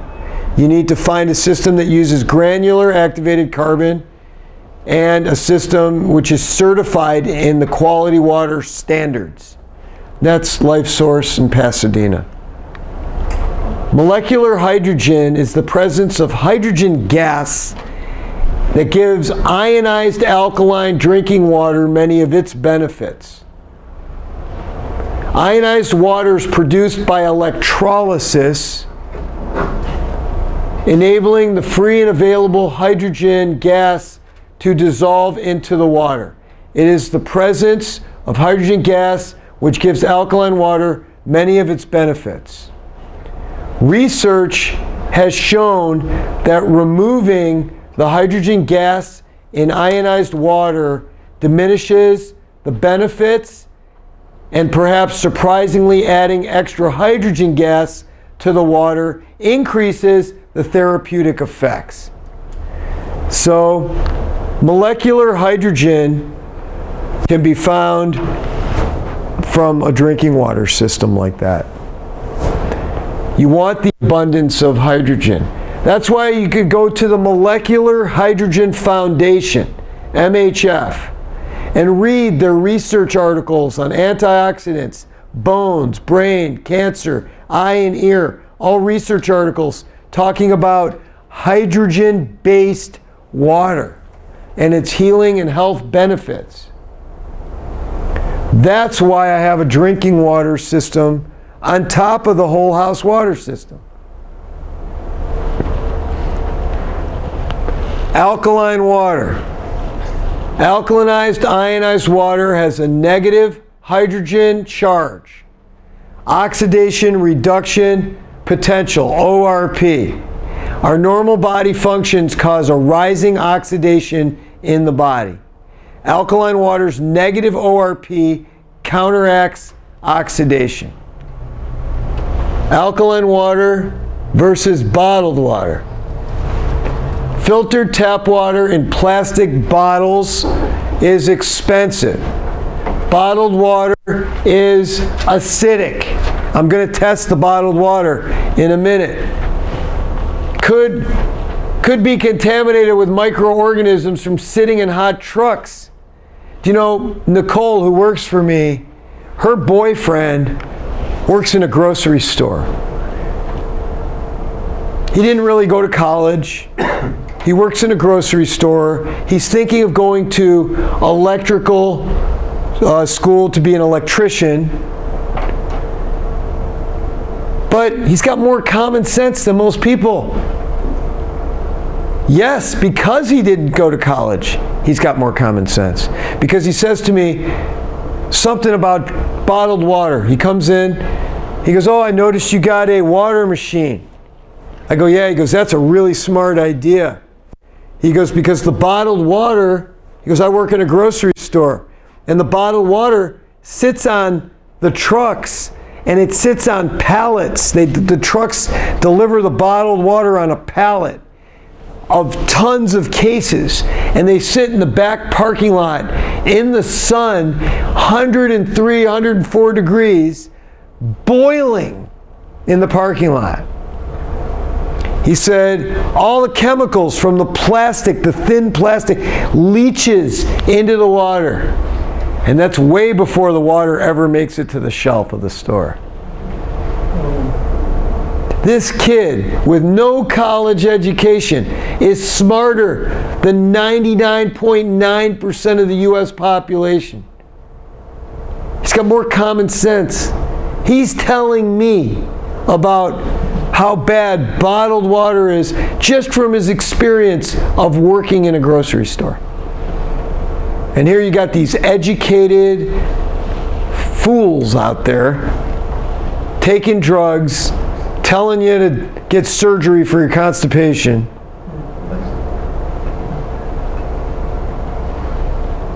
This kid knows more about health than just about anybody, just by having common sense. So, alkaline water versus bottled water. Bottled water is just filtered tap water in a plastic bottle. It's acidic, not alkaline. Could be contaminated. It's bad for the environment. It takes 1,000 years to biodegrade. You know what I hate? I hate watching marches on TV, environmental marches, where everybody's holding a plastic water bottle in their hand. I just want to kill myself when I say that. Don't call it 5150 on me either. Really? You're marching against global warming, and you're holding a plastic water bottle that takes 1,000 years to biodegrade. That's something not right about that. Because a true environmentalist would never drink a plastic water out of a plastic water bottle. Never. So I don't think those marchers are true environmentalists. Nothing wrong with marching. I think that's the most American thing you can do, is protest and march. What's wrong with that? That's a good thing. That's a good quality. But please be real about it. Really march because you believe in something. Don't march for any other reason. You know? If you're going to be an environmentalist, be an environmentalist. Live it.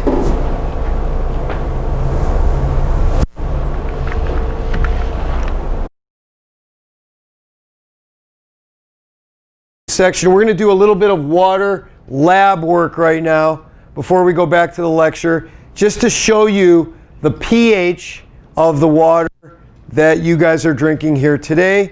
I'm going to tell you what it is, and we'll go from there. I need to do one. Can somebody bring me half a glass of the water? I put a cup there. It says hotel water. Yeah. Which one? Maybe the third one over or the second one? From the left. Okay, hold on. I can't read these. This one has nothing on it. Oh, is it kind of, where the mustache is it kind of squeezed? No. Oh. There's that one on the end, I guess. Yeah. It's off the finger, the one that's squeezed with the mustache. Oh, I think I know what this is. This is hotel water too. Hotel water right here. Oh, that's hotel water? Okay. I think this is hotel water too. I'm going to dump it in. And I am going to, here, put a little bit of that, of the hotel water in there, not a lot. I'm going to, actually, you know what? Sorry for this little delay. Put a little more in here too. Keep going, that's good. All right, I'm going to take the hotel water and I'm going to put it through an alkalinizing water cup. That's hotel water.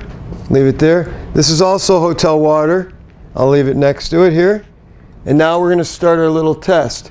We'll start with the hotel water. These are pH drops. I'm going to dump a little of the drops into the water. Now, the color of the pH goes like this. Acid is red. That'd be a 2.0 on the pH scale. Then it goes orange, like a 3.0. Yellow, 4.0, 5.0-ish. Light green is a 6.0. Green is neutral, 7.0. Blue, light blue is an 8.0 alkaline. Darker blue is a 9.0 alkaline. And then you have your purple, which is 10.0 alkaline. So that's the colors. So this is the hotel water. Now hotel water's regulated by the county, and this one's pretty darn good. It's like almost a light blue. So whatever Palm Desert is doing, it's better than most of the waters I've tested from the hotels. I don't know if you can see that. You might want to zoom and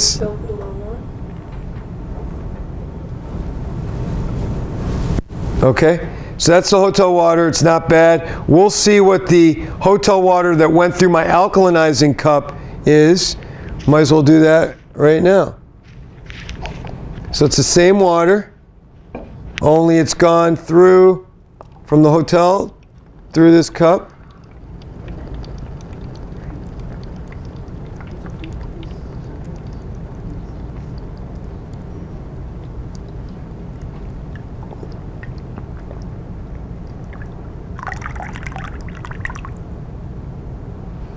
Okay, so I'm going to pass around. This is the hotel water as is. So the first cup you guys are going to see is that. The second cup you're going to see is the hotel water that went through my cup, this alkalinizing cup. And I don't know if you can see that yet, but it's purple. As a matter of fact, it's bright purple, brighter purple than your sweater. And I'll pass this around. Huh? Can you lower it? It's hard to lower it. Oh, yeah. Can you see it? Yeah. Okay. Pass this around. It's the same water that you just saw, only it went through my alkalinizing cup. Here is Sprite. What color do you think the Sprite's going to be? Acidic. Yellow. Sprite came out red. Can you see that? Okay, so that's the Sprite. It's almost complete acid. Then we've got S-O-U-I-L-E-L-E. Seville, Seville. What's that? where I work. What is that? It's a golf and country club in Gilbert, Arizona. Well, the Seville Golf and Country Club, you are drinking some yellow acid. Oh, I drink like a gallon of that a day. Oh, you're an acid freak if you're doing that. Great. Okay, this one is Dasani water. Dasani bottled water.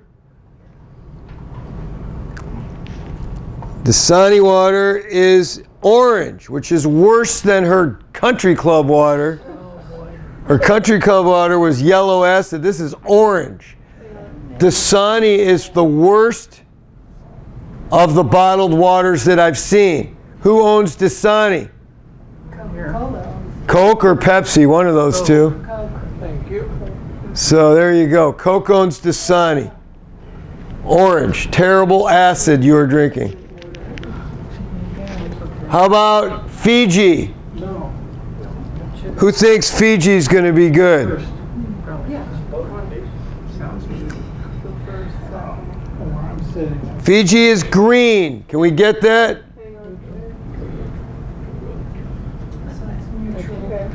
Green. Fiji is neutral. Not bad for a bottled water. Not bad. You consider that neutral? What color? Tilt it more. No, that's yellow. That's acid. That's about a 5 to 6.0. Yeah. This is Arrowhead. Arrowhead traditionally tests pretty good for bottled waters. And true to the test, it is neutral green. Can you see that? Sorry. Arrowhead, not too shabby. And then we have, oh God, it starts with a K. Who wrote this one? It's Kangen. Kangen. Now, Kangen Water is another very good water company, drinking water machine. Very, very similar to the Tyant machine. Comparable on the same level. The Kangen Water was the first company that it's the most famous company and the first company that made the top quality machine. Tyant was the second company that made a top quality machine, and they patterned it after the Kangen system. They're both very good. Nothing wrong with either of those machines. All right, so the Kangen water is MLM, so they charge a little more for their machine because they have to pay their downline. But their machine tests purple, just like my machine. I'll show you guys. Can you see it? That's the Kangen water. You didn't get the actors. You didn't get the That's a 10.0.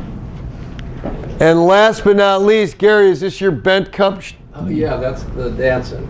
Yeah. Aquafina, I'm sorry. Aquafina.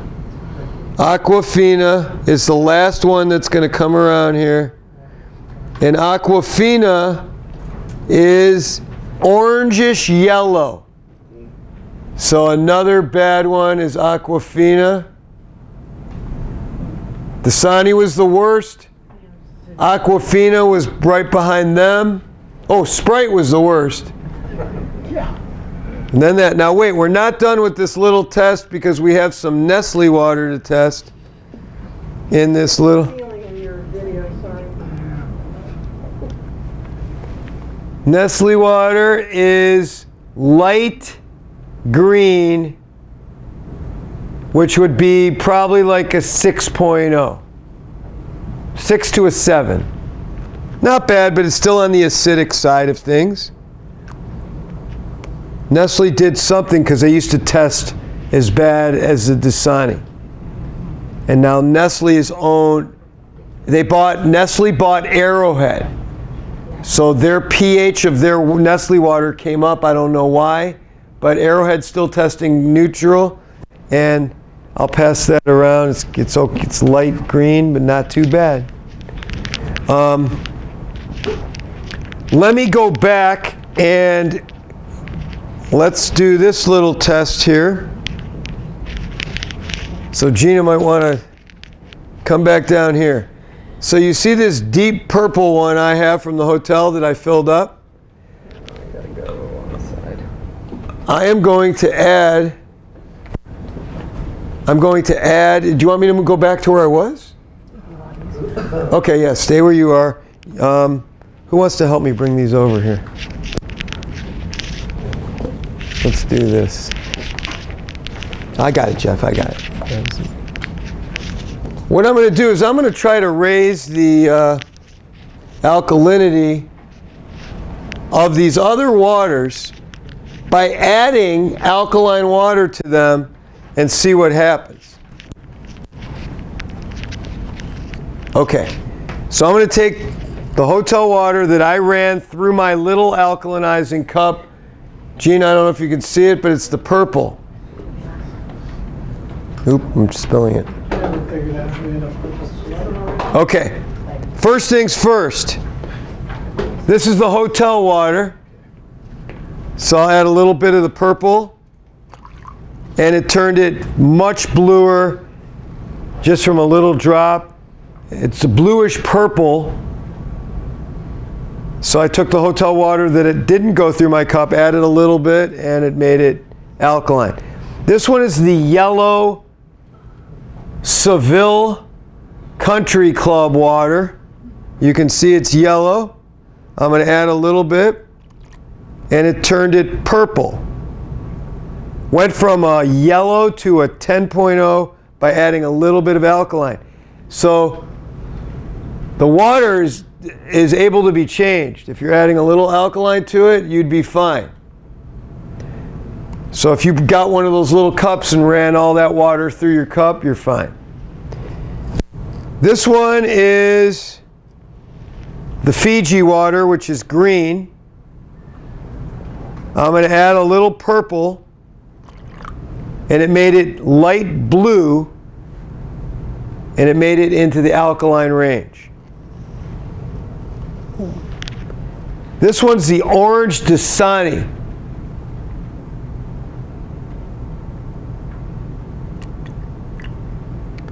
It turned it alkaline. Turned it blue, which is alkaline. And it was orange. This one is the Arrowhead, which is light green. And it made it a little bluer into the alkaline range. This is the Aquafina orange, yellow orange. It turned it purple, which is a 10.0. It can be changed. So if you're running your bottled waters through one of those little cups, you'd be way better off. And then let's go to the Sprite. Sprite's red. You see that, Gina? I'm going to dump the rest of this purple water into the Sprite.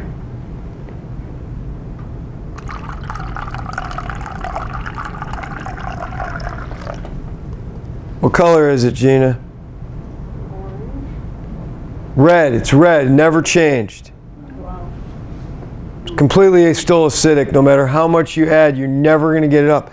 They say it's going to take between 5 and 10 gallons of alkaline water to bring a little small bottle of Sprite back up to neutral. Just to neutral. It would take 5 gallons of alkaline water minimum to get it to neutral. It will not change. If you are drinking sodas, you are screwed. You are basically screwed. You are so acidic. Now, you got to remember something, folks. Cancers love acid environment. They love it. All diseases love acidic environments. They thrive in acid environments. Why are you keeping your body so acidic? Don't drink sodas. That's a death wish by drinking sodas. So you only should be drinking alkaline water. If you don't have any money, buy one of these cups. They're $60. If you have any money, buy a machine. That's my recommendation. But don't be drinking acidic water. Okay?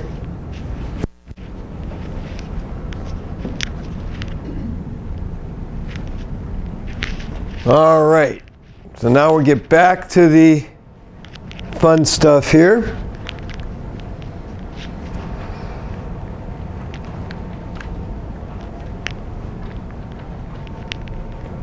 What to look for in a water system. Number one, your filtration. You want carbon ceramic fiber filters or activated carbon that's baked on these ceramic, different types of ceramic that does different things.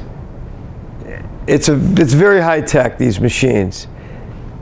Being able to control the pH, acid, or alkalinity on the machine.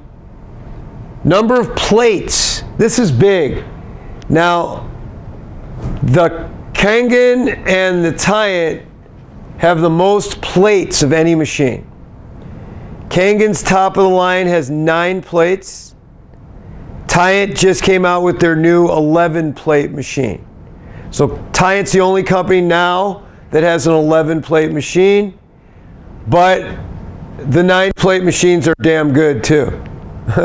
Those are good machines. So you want a 9 or 11 plate machine if you're going to buy a machine today. You can buy cheap machines. There are 6 plate machines. I would not waste my money. Plus, I would never buy a machine that doesn't have a lifetime warranty. So buy 11 or 9 plate machine, make sure it's got a lifetime warranty. I was just wondering if the older Tyann has a 9, or is that a 11? Which older one? The one that I have? Yeah. It's either a 9 or an 11. But it's still good. Whatever it is, whatever it is, it's a 9 or 11. You want no less than that. So I wouldn't buy a 7 plate machines. Tyann used to have 7 plate machines. They don't have any more. They might still have 1 or 2 in stock, but don't buy it. You won't get the lifetime warranty on the 7 plate machine, and it's not worth it. It's like buying an old Pinto. Why would you do it, you know? I mean, it was a good car in its day, but not anymore. So yeah, go with the technology. All right. Less molecules per cluster. Self-cleaning, you want self-cleaning. No adding of minerals. Personally, I don't like any maintenance. I won't buy any machine, whether it's a whole house machine or whether it's a drinking water machine that I have to maintain. I don't know. It might just be me. I don't like dealing with it. I don't like dealing. If it's maintenance free, I will buy it. So I bought my whole house system based on that, and I bought my drinking water system based on that. Every time I turn my drinking water machine on to fill up the first time in the day, it says, it flashes the colors, you know, because when you're doing alkaline purple, it'll light up purple. If you're doing alkaline blue, it'll light up blue.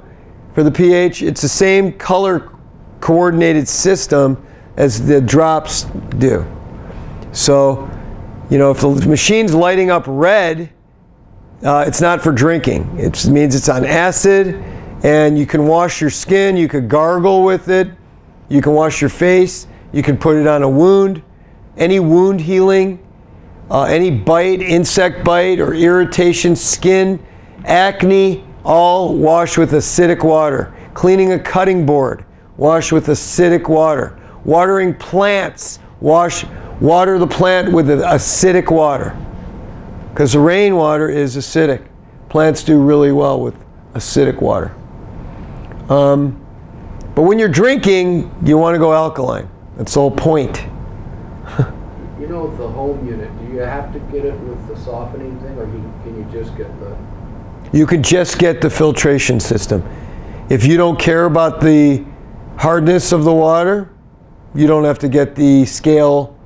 It's called a scale dissolving unit or something. Yeah, you don't need to do that. You can save definitely about $3,000 or $4,000 if you only get the one unit. I just got both units. I wanted the softening feature, and I wanted the filtration whole house filtration unit. But you can only get one if you want. Let's see what else. Lifetime warranty. I really like that feature. Gosh, I just like knowing when I buy something, I've got a really, really good warranty. I don't want to be rebuying things. With this drinking water machine, it has a lifetime warranty, so that was a big selling feature for me. And they do stand by it, because I know one other person had a problem, sent it back, they replaced the whole machine after like 3 years. Like, great, that's what I want to hear. And no one else has had an issue that I know of. So it was great. The Tyann machines have solid mesh hybrid plates. What is a solid mesh hybrid plate? Most of the electrical conductivity of the plate is based upon the Faraday's electrolysis method. So most ionizers that you'll see will have plates that are either solid plates, and according to Faraday's electrolysis method, electrical conductivity goes to the end of the plate. All right, that's good, but you're missing the whole plate, the whole middle. So now they came out with mesh plates. Mesh plates is electrically going all through the mesh of the plate. However, mesh plates were not durable. They broke, they leached, they crumbled, didn't last. So Tyann engineers developed what's called a solid mesh hybrid plate that's baked in platinum. So far, they never crumble, leach, or break.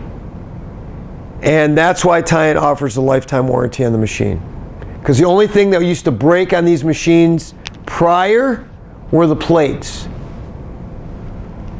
So now they have the best electrical conductivity, and they can offer that warranty now. They just started offering a lifetime warranty when they came out with their 9-plate machine. Other than that, there was no lifetime warranty. But from the 9-plate and the 11-plate machines, those have the lifetime warranty. Okay?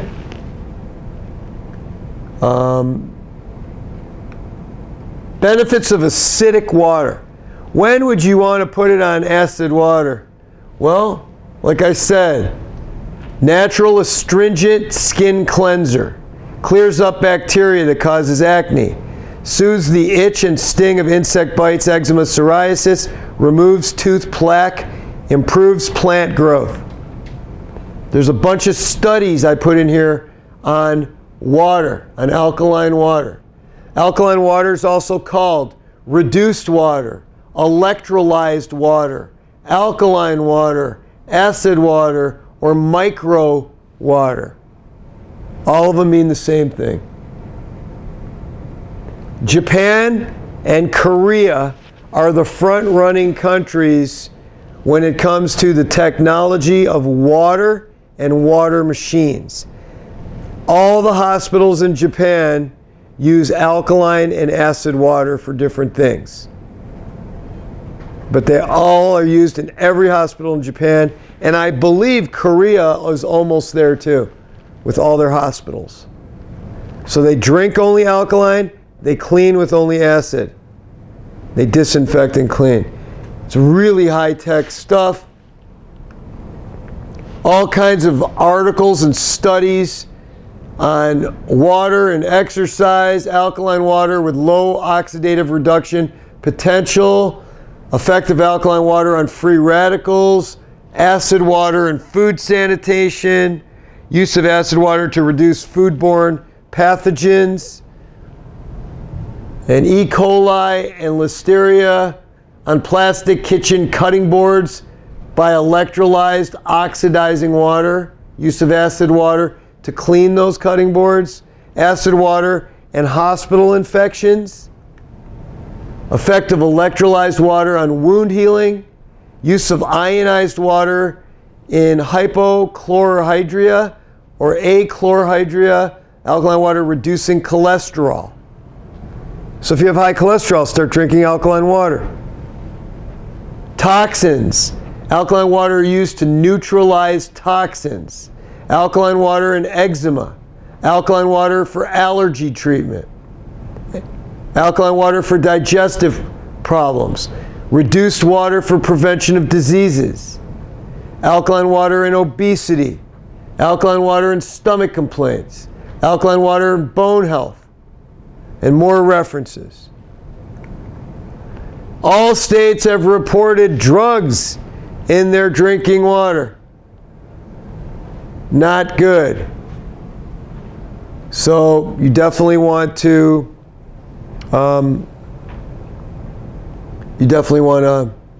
make sure that your drinking water gets the drugs filtered out. All drinking water has antibiotics in it nationwide. There's over 160 known contaminants found in every single drinking water system in the U.S. It's a lot. So you want to filter all that stuff out. A good machine will remove all of that. Nutrition, amino acids. What is an amino acid? It's an organic compound that contains amine and carboxyl, which are a functional group along with the side chain R group, which makes each amino acid different. You heard that amino acids are the building blocks of protein, the basis of all life, essential to all metabolic processes. That's an amino acid. When I did my amino acid, I did it based on the research on nitric oxide synthase. You ever heard of NOS? N-O-S? Nitric oxide synthase is NOS. They've got drinks, sport drinks called NOS. What's so important about nitric oxide synthase? The inhibition in oxidative stress and cardiovascular diseases and the possible therapeutic targets. You know, L-arginine, the amino acid, when it enters the body, will convert into nitric oxide synthase. And that's unbelievable for the cardiovascular system. Why? Because it vasodilates your arteries and veins. It opens things up. It's good for your blood pressure levels. It's good for the reduction of cholesterol. Nitric oxide in the body is a good thing. And that's what amino acids do. Metabolic profiling of amines in sepsis predicts changes in NOS. I can't even say that word. It's too late in the day. Pathways. Conclusions. In early sepsis, profound changes in amine levels were defined by dominant changes in the NOS-Cherenokal pathway, resulting in functionally meaningful changes in the ability of plasma to regulate iNOS activity in vivo. These are all 2017 articles. July 2017, high asymmetric dimethylarginine, symmetric dimethylarginine, and L-arginine levels in migraine patients. Nitric oxide synthase activity correlates with OGG1 in ozone-induced lung injury animal models, April 27, 2017. June 15, 2017, NOx2 induced activation of arginase and diabetes-induced retinal endothelial cell senescence. 2017 again, June 22nd. Remodeling through eNOS upregulation and inhibition of oxidative stress. August 2017, protective vascular effects of quercitrin in acute TNBS colitis in rats. The role of nitric oxide. Markers of nitric oxide, July 2017, that are associated with sepsis severity in an observational study. July 30th, 2017, calpain inhibitor attenuates atherosclerosis and inflammation in arteriosclerotic rats through NOS pathways. 2017, July 9th, brain-derived neurotropic factor attenuates septic myocardial dysfunction in NOS pathways. August 7th, MRI assessment of coronary microvascular endothelial nitric oxide synthase using myocardial mapping. All of this is amino acids turning into nitric oxide. Pharmacological evidence of involvement of nitric oxide pathway in antipyretic effects of sumatropin in induced scratching in mice. And more stuff. I got tons of articles on this. Too many to talk about. All nitric oxide. These are all just from this summer in the literature. Can you imagine the last 15 years of nitric oxide literature? It's like this every month. Single passive leg movement assessment and vascular function. The contribution of nitric oxide. That's why we take amino acids. The next article is on glutamine supplementation ameliorates chronic stress-induced reductions in glutamate and glutamine transporters in the mouse prefrontal cortex. So, chronic immobilization stress induces low levels of glutamate and glutamine and hypoactive glutamatergic signaling in a mouse prefrontal cortex. So when you took these supplements,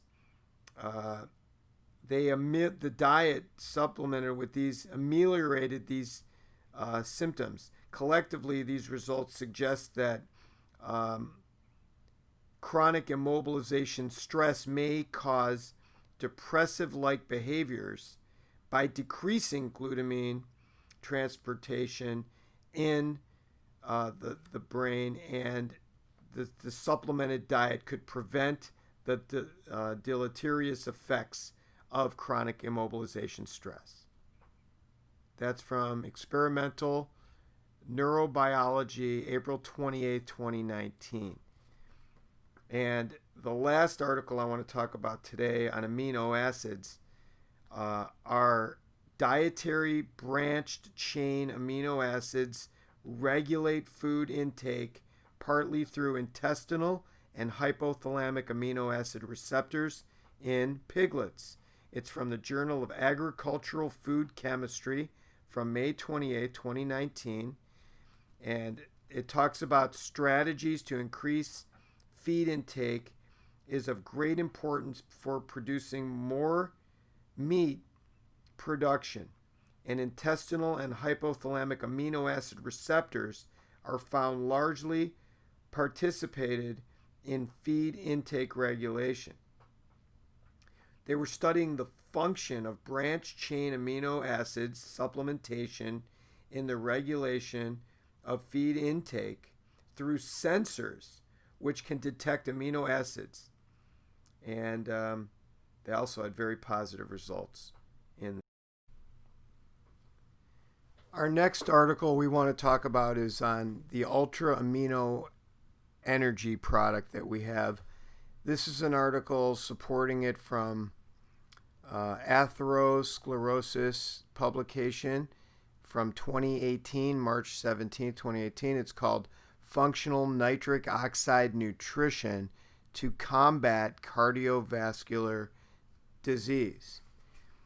Now, this article, the purpose was to reveal the mechanisms of nitric oxide production in human beings and how lifestyle, drug therapy, and hygienic practices can decrease nitric oxide production. Furthermore, to show how functional nitric oxide nutrition can overcome these limitations to restore endogenous nitric oxide production and combat cardiovascular disease. In the recent findings, in the past decade, the research has revealed that inorganic nitrate and nitrite found naturally in green leafy vegetables and other vegetables, such as beets, can provide the human body with a source of bioactive nitric oxide, not to mention the amino acids. So this research not only supports our greens product, but also the amino acid product. And nitric oxide is one of the most important molecules produced within the cardiovascular system that maintains normal blood pressure and prevents inflammation, immune dysfunction, and oxidative stress, hallmarks of cardiovascular diseases. So that's that.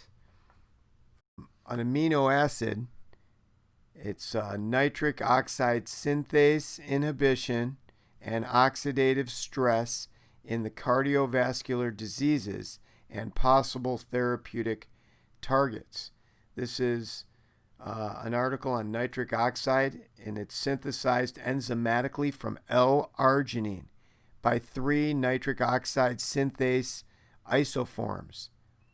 And, that's why when we take the amino acid L-arginine, when it gets into the body, it converts into nitric oxide. And nitric oxide's health benefits are amazing. It's amazing for the cardiovascular system, blood pressure, triglycerides, cholesterol levels, etc., as well as vasodilation, sexual function, all kinds of things associated with nitric oxide production. And that's how it is enzymatically enhanced from the amino acid L-arginine. The next, this is my amino acid right here. It's called Ultra Amino Energy. It's a natural aid to help increase nitric oxide production. Plus, it gives you energy. How many people feel the energy from this product from this morning? Yeah, it's awesome. If you want to try it, take it. I'll pass it around. I'm going to take a few. This is great. Love this stuff. Awesome product.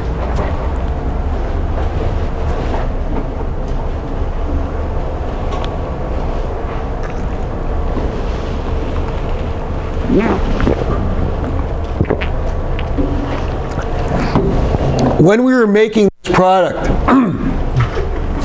it's got all the amino acids in it, by the way. My formulator made a mistake. He put Korean ginseng in it. Because we were trying to get energy. So I wanted a little Korean ginseng in it. And I didn't want Korean ginseng. I wanted everything organic. He did a whole formula, sent me a batch with the ingredient list, and I said, you can just come pick this up. He goes, what's wrong with it? I said, it's got Korean ginseng. He goes, what's wrong with it? I said, it's Korean ginseng. You know that every ingredient in all my products have to be organic and certified. He goes, oh my gosh, that was like an oversight. I go, yeah, I'm glad I caught it. So he put in organic American ginseng with papers. I mean, I don't let even a single ingredient slip. Who knows where Korean ginseng comes from, the source? People think, oh, Korean ginseng must be good. For what? Good for what? GMOs? I don't know. Until I know, it's not going in. This is a great product, by the way. It's also a big seller. Lots of people that work out, lots of people are giving up coffee and taking this product. Coffee is very acidic for the human body. Yes? I noticed caffeine is on how much caffeine? Very little, and it's from coffee bean. So it's natural caffeine. It's not synthetic chemical caffeine. It's from organic coffee bean. It's very little.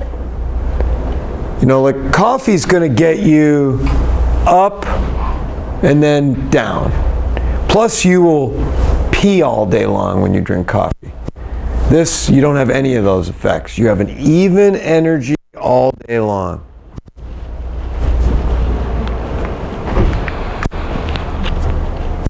Chiropractic adjustive techniques. Before we go to that, we are going to test the waters. Who's got waters for me to test the pH of? Bring them up. Okay, wait. Who brought me this water? You're number 1, so remember your number. You're number 2. Who else has waters for me? Can someone bring me a little water from the, oh, I got it, okay. So number 3 is the hotel water. And that's mine. 3, and you're number 4. Okay, I need another cup because I'm going to test the alkaline water. So does someone else have a blank cup for me? Oh, it's got to be completely blank. Thank you. And then my water will be number 5. And it's all it is hotel water, which was number 3. But we'll pour this.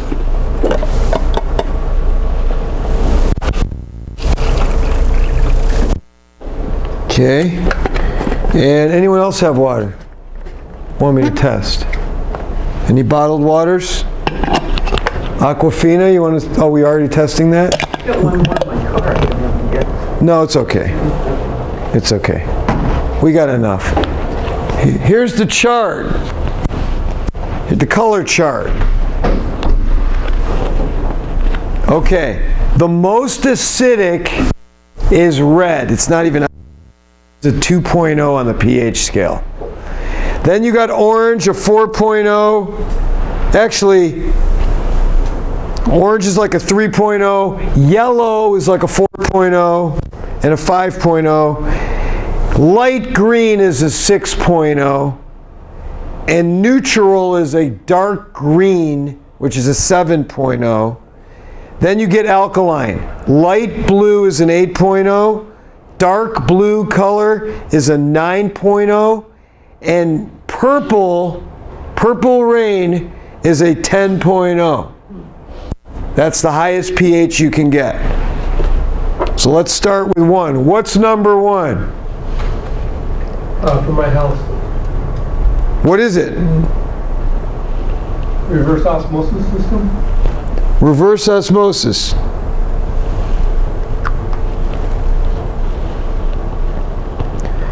The reverse osmosis is the finest acid you can drink. It's like a yellow, maybe a 5.0. Acidic. Who's number 2? What is it? Yeah, it's one of the bottled waters, Aquafina. Aquafina. It's Aquafina for sure? Yeah. Aquafina. More acidic than the number 1, reverse osmosis. It's worse than the home tap, Aquafina. Who's number 3? Hotel water.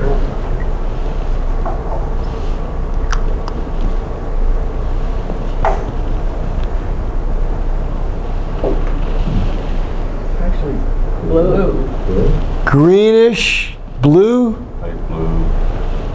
I'll go with greenish more, yeah, whatever. We'll go 7, in the 7, high 7s maybe. Okay, just for a fact, tap water is regulated by the water district. It has to be regulated to be 6.8 to 7.0. I don't know why they regulate it to be on the acidic side, but some of them are a little higher, like this one. So it's not a bad water here. Maybe they ran that water through a separate filter or an alkalizing filter. I don't know, but it's testing nice. Who's number 4? That's Dasani. Dasani.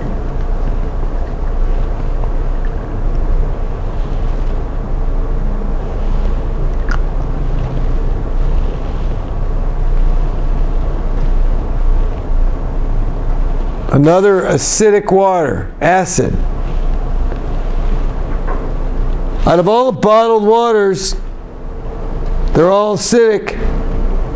Look at this one, the tap water, the hotel's the best so far. Now I took that water from the hotel, ran it through my cup, my alkalinizing cup. Let's see what that's doing.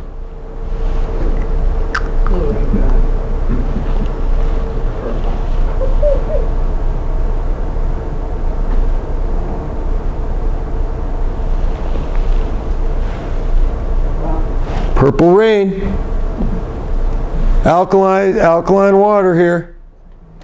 So I took the pretty good water, the neutral to light blue, we just made it purple by putting it through that cup. Okay. So somebody asked me once, well, all that's fine and dandy, Dr. Simmerich, but as soon as you ingest the water, your stomach acids will make the water acidic. So let's try it. Let's take a little alkaline water and let's put it in with some acidic waters and see if it turns it acidic. This was number 1. It's your reverse osmosis, right? You want to see it, Doc? Yeah. Watch. A little drop made it alkaline. Who's number 2? What is it? That's the Aquafina. Aquafina. Little drop makes it alkaline. This is the hotel water. Makes it alkaline. And number 4, Dasani. Makes it alkaline. The only thing that this would not make alkaline would be 7-Up soda.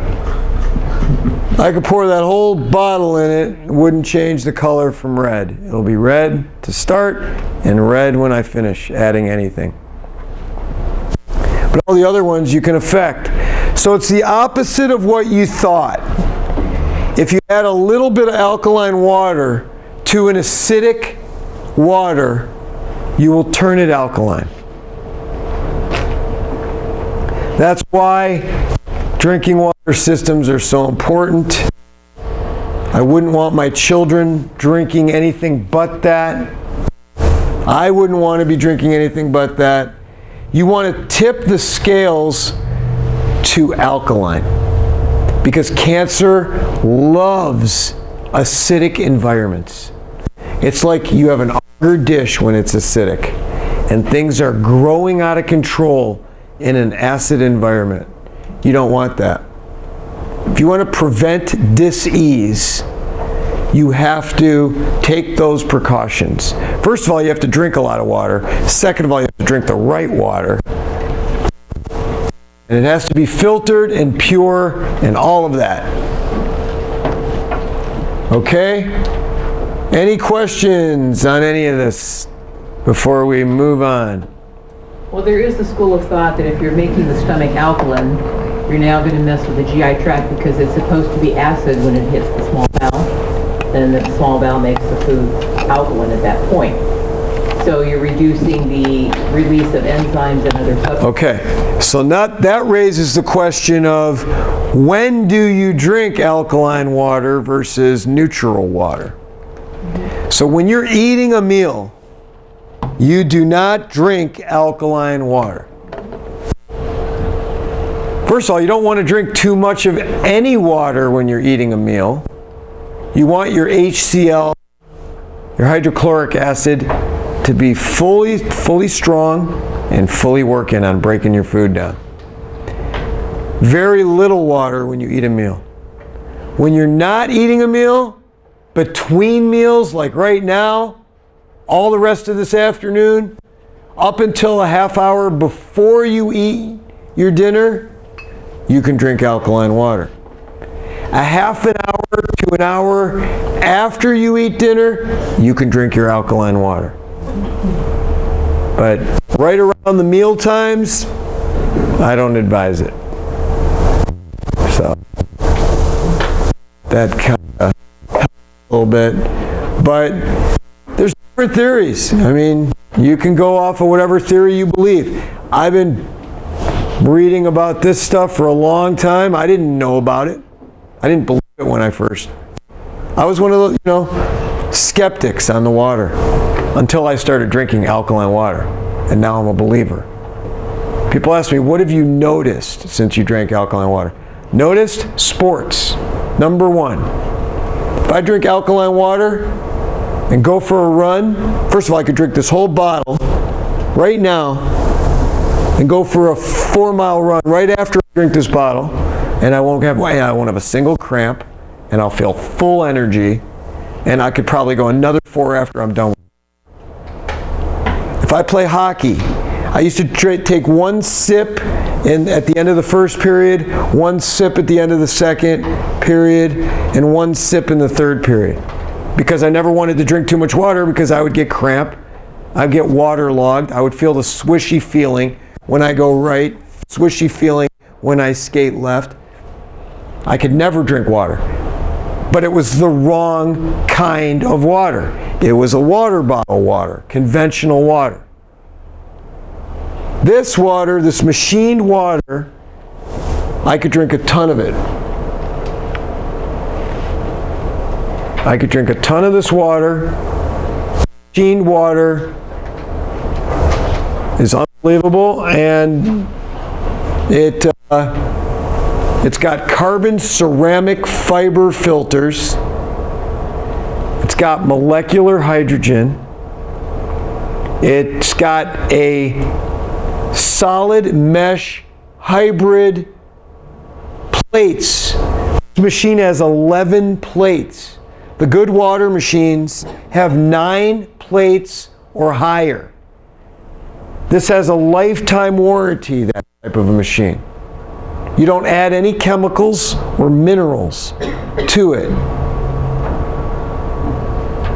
And it's got a lifetime warranty because the plates are patented. They're baked in platinum. They never will break, crumble, or leach. So they offer a lifetime warranty because the only thing that ever broke on those machines are the plates, not these plates. So they give you a lifetime warranty. And if you're going to spend $2-3 grand on a water machine, you better be getting a lifetime warranty. Otherwise, you're risking it. So I love it. I love the machine. I use it. This machine is a machine that has a base that goes underneath the sink, and then on top of the sink is a stainless steel computer with 2 spouts, and you just touch it. If you want alkaline water, if you want neutral, regular neutral water, if you want acidic water. When would you want acidic waters? Plants. Cleaning. Watering plants, cleaning cutting boards, Cleaning your skin from acne or psoriasis or eczema. Insect bites, use acidic water. Burns, stings, cuts, healing, all acidic water. Drinking, only alkaline water. You know, my neighborhood, I did my own private assessment of the dogs in the neighborhood.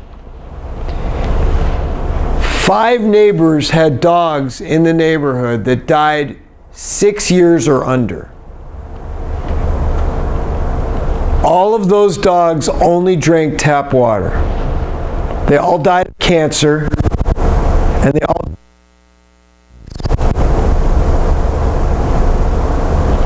The dogs that lived over age 6 were drinking. They gave them bottled water. What about vaccinations on those dogs? I didn't. That's a big deal. Yeah, I know that, but I didn't test that. I just found out they were all tap water fed. Now my dogs are extremely healthy. They only drink level 2 or level 3 on this machine of alkaline water, which is about a 9.0 or a 10.0. My vet told me only to give them an 8.0 alkaline water, which I didn't listen to my vet. I've been giving my dogs 9 and 10. One dog is almost 6 years old, and the other dog, or I think one might, I don't know, yeah. 6 and 4 are my dog's ages. None of them have ever been to a vet. None of them have ever had any problems. No skin conditions, no scratching, no allergies, nothing. So far so good on my dogs with the alkaline water. Now the dog before these dogs drank only alkaline water. She was 9, but she got hit by a car. So she was very healthy at 9 when but she was hit by a car. So we had a gardener at my house, and she was in the backyard, and he came in through the gate and he left the gate open. And we didn't know. We just found the dog on our street. It was terrible. But healthy dog. You know, maybe it was a blessing in disguise. The dog didn't get sick. But yeah, it was not a good way to go. But anyway, I'm a believer in it, especially with sports. You can't believe it. So I led my hockey league in scoring the last 4 seasons. I'm the oldest guy in the team. Most of the guys in the team are in their early 20s. And I don't know, I can't explain it. I don't understand it. And I just feel strong all game. Cardiovascular wise, I feel great. I'm hydrated. I see guys on the bench dehydrating all the time. Young guys. Terrible dehydration clinically, like you have to go, like they should probably go to a hospital. They're so dehydrated. And I'm doing well with it. Question? Are there any studies, for instance, if you drink a bunch of lemon juice, that's acid, you measure it to be red maybe, but you take it in, it makes the body alkaline. Is there any study that shows drinking this actually does make the body alkaline? And if so, how long have those studies gone on? Because sometimes 20 years later we go, oops. No, there's a lot of stuff on it. There are a lot of articles. All the water companies have websites that are just filled with articles. It's a good place to start. You can also go to PubMed. You know, I don't know about the long-term studies yet, but I haven't heard anything. You know, like I said, some people are not a fan of this. I am.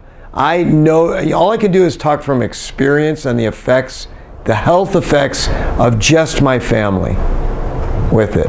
So far so good.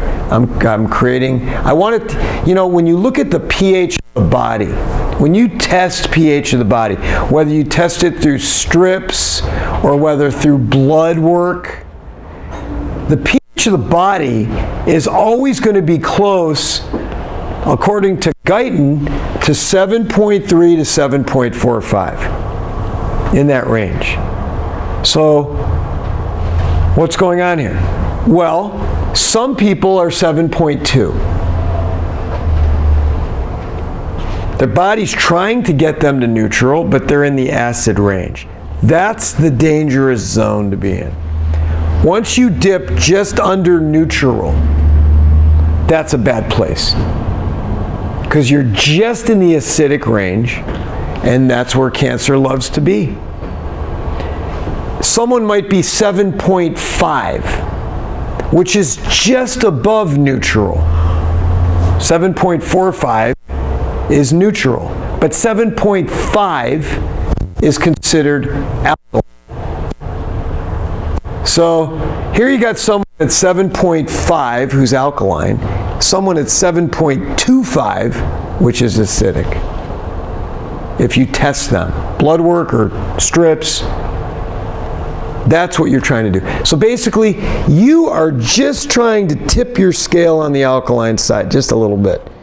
Doesn't matter if you drink 10.0 water. Your body's not going to go much over 7.45. But that's where you want it to be. Just over 7.45 when you test. And so that's my goal, is to keep me tipping alkaline versus tipping acidic. You can tell people that are acidic, they got all kinds of skin problems, skin cancers, just melanomas, and all kinds of things. You know, so you always want to tip the scales alkaline for health. Just why, it's the same reason why you want to eat that list of alkaline foods. Why would you want to do that? You know, is it that much better, that food, than another food? I don't know. We don't know enough. I change my literature every year based on I change my material every year based on the literature. So, hey, if next year I'm proven wrong after all these years with the water, I'll change it. If there's a study that shows that I'm wrong, it will be presented. I'm not stuck on it. But at the information I have at my disposal right now, and the clinical findings, my own personal clinical findings, it's been working. That list you had on the alkalinity of foods, was that the effect of the food on the body? Not the alkalinity of the food itself if you stuck something in it to check it? No, I think it's the alkalinity of the food itself. Okay. Oh no, but then the lemon was in there. So lemon tests acidic outside the body and it tests alkaline in the body. So I'm not sure how they did that chart. Maybe it's the effect of the food in the body. Yeah, the image of the ash. The what? It's based on the ash, is what they call it. What's the ash? Once it's like digested and broken down, it leaves an ash residue, and that's what's alkaline. Okay. Left over in the body. Okay, so it's based on how the body processes the food. The residue, yeah. Okay, well that makes sense. Yeah, because I never understood how the lemon thing was. Citrus is so acidic, but then once it's processed and gone through the body, it becomes alkaline to the body. So there you go. And citrus was on that alkaline chart. So. Quick question. Your little Travel Go Cup. Travel Go Cup. What about it? Where are they available from? Oh, they're sold through the same company, Tyant USA. I have 2 of them here. If you want to see me after the seminar, I can get you one. Yeah. Other question. Have you ever tested the alkaline bottled waters to see whether they truly are? Yes. Every week that I do this. So how do they turn out? So alkalinity in bottled water only holds its alkalinity for about 4 or 5 days. So if I took my machined water that's testing purple 10 right now, and I left it in a container for 4 or 5 days, it would go down to neutral. It slowly starts dropping, gets to neutral. Doesn't usually go below neutral, but it goes down to neutral. When I test bottled waters, depends on how much minerals they put into the water. If they're adding a lot of minerals, it may test alkaline. If they just bottle it at the tap with the alkaline filter, then in 4 days it's down to neutral or acid. So the ones that say bottled at, like alkaline water, bottled at 9.5 pH. There's their disclaimer, bottled at. That means it's not testing at, it's bottled at 9.5. Those waters are usually neutral or acidic. Some of the ones that add minerals, lots of minerals, they may keep their alkalinity because the minerals cause it to be alkaline. That's why acid rain from the sky, water is acidic. But then when the acid rain hits the ground and the stones and the creeks, it becomes alkaline because of the mineral content. That's why mineral spring waters are good, because they're alkaline. Everybody wants to drink a mineral spring water. But when it falls from the sky, it's acidic. Waters plants, it's acid. That's why plants do so well with acidic water. And plants are the most alkaline thing out there, but you got to feed it acidic water. Yeah, I have a lot to learn, and there's a lot more information on it. So yeah, it's a good emerging industry, I think. All I know is the alternative doesn't seem to be, bottled water used to make sense to me. It doesn't make sense to me anymore. I go to Hawaii. I teach my Hawaii seminar every year, and I hate the Hawaii trip now. People say, "Are you kidding me? You hate Hawaii?" No, I don't hate Hawaii. I hate the fact that I have such a difficult time finding alkaline water when I'm in Hawaii. So I end up buying the bottled waters, and so I'm not used to drinking bottled water anymore. So to me, it's heavier. So when I'm running, it's more difficult for me when I run in Hawaii, because I'm used to drinking a lot of water and then running, and I can't drink a lot of water when it's conventional water. So I end up not liking the trip as much. But in California, I usually find water stores. If I'm traveling, I've got a seminar in San Francisco, I'll just find a water store and go buy a gallon of water, so I have water. Don't you take your... Yeah, I take my cup, but I also buy, instead of buying bottled waters, I'll buy a gallon of alkaline water if there's a water store near where I'm at. And there usually is in Northern California. So it's interesting.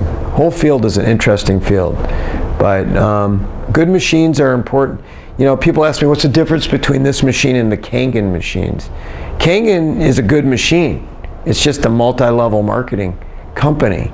So they have to pay a downline of 9 levels deep in order to, when they sell you a machine. So you're paying a lot of people when you buy a machine. So they're just overpriced from that level. They're good machines though, there's nothing wrong. They functionally are good machines. Tyant's a great machine, it's not multi-level marketing. So you get these machines for a lot cheaper price, plus you get a lifetime warranty. So that would be something I would recommend. Yeah. Another question is, people ask me, why would I buy a water machine? They're too expensive. So then you start looking at a cost. So, Lori, how many in your family? 4. And don't ask all the pets, there's a zoo. And the pets, okay. 4 and pets, all right. 4 plus. So let's just talk about the humanoids in your family. So you're supposed to drink half your body weight in ounces per day. That's the minimum amount of water that a person should drink. Half their body weight in ounces. If you are 200 pounds, you should drink 100 ounces minimum of water per day. Okay, so I don't know if you can do the math on this. You guys know any math? How many ounces the 4 of you need to drink minimum? Carry the 3. Almost. 300, Yeah, 350. Okay, who's got an iPhone? Give me the calculator. Here.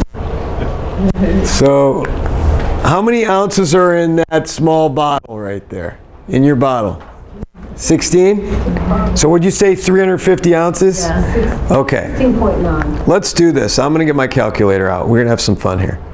Okay, so 350 divided by 16 ounces equals 21.8 16-ounce bottles your family needs to drink a day. Let's just say a case a day would be 24 bottles in a case. You need to drink 22. Figure a couple people take a couple sips and don't drink it. There's your case. A case a day is how much money? $7, $8? No, so it depends on what you get. Unless you bought a nice alkaline one. Figure $7 a day. 7 times 365 days 0.25. equals $2,555 conservatively the Shrews are spending on bottled water a year. Every year, recurring cost. Now that doesn't count if he goes to a hockey game or a basketball game and he's paying $5 for water there. If he brings his family of 4, they each have 2 bottles. That's $40 just to go to a sporting event for water. But if he stays home every single day of the year and he only buys cases, he's going to spend $2,500 a year in bottled water. We know it's acidic. We know it has impurities. We know chemicals were leached from the plastic in the hot parking lots. We know all that. So he's getting a very low grade, low quality acidic water with very little health benefit for his family for $2,500.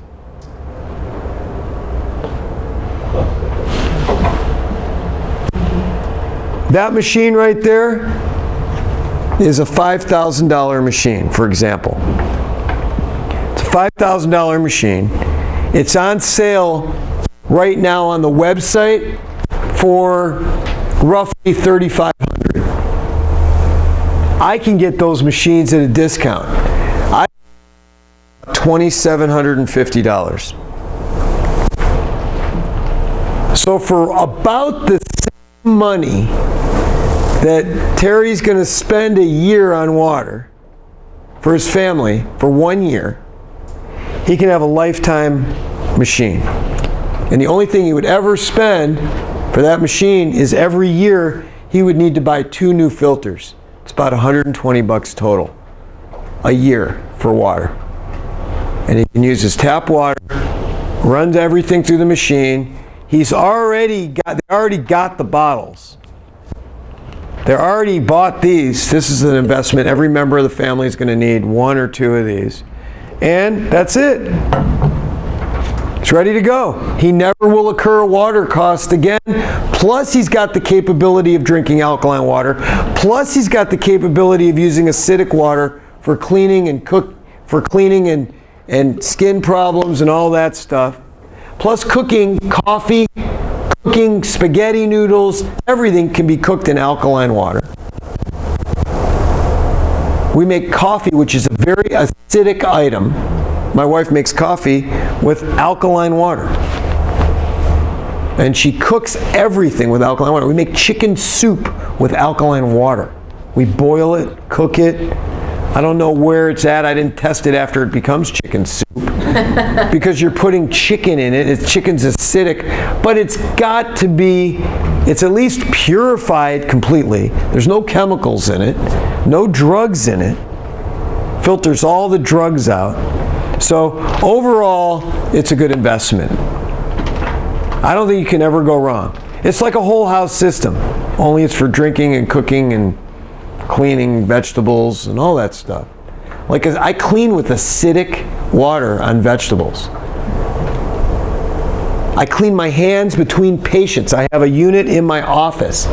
Between each patient, I clean with acidic water. Kills all the germs, takes away all taste and smell, all germs, and no antibacterial soap. You know what the number one ingredient in antibacterial soap is? Tetrasol. Yeah. It's cyclotran. Is it cyclotran or something like that? It either starts with a T or a C, I can't remember. But it's an antibiotic. It's the number one ingredient in antibacterial soap.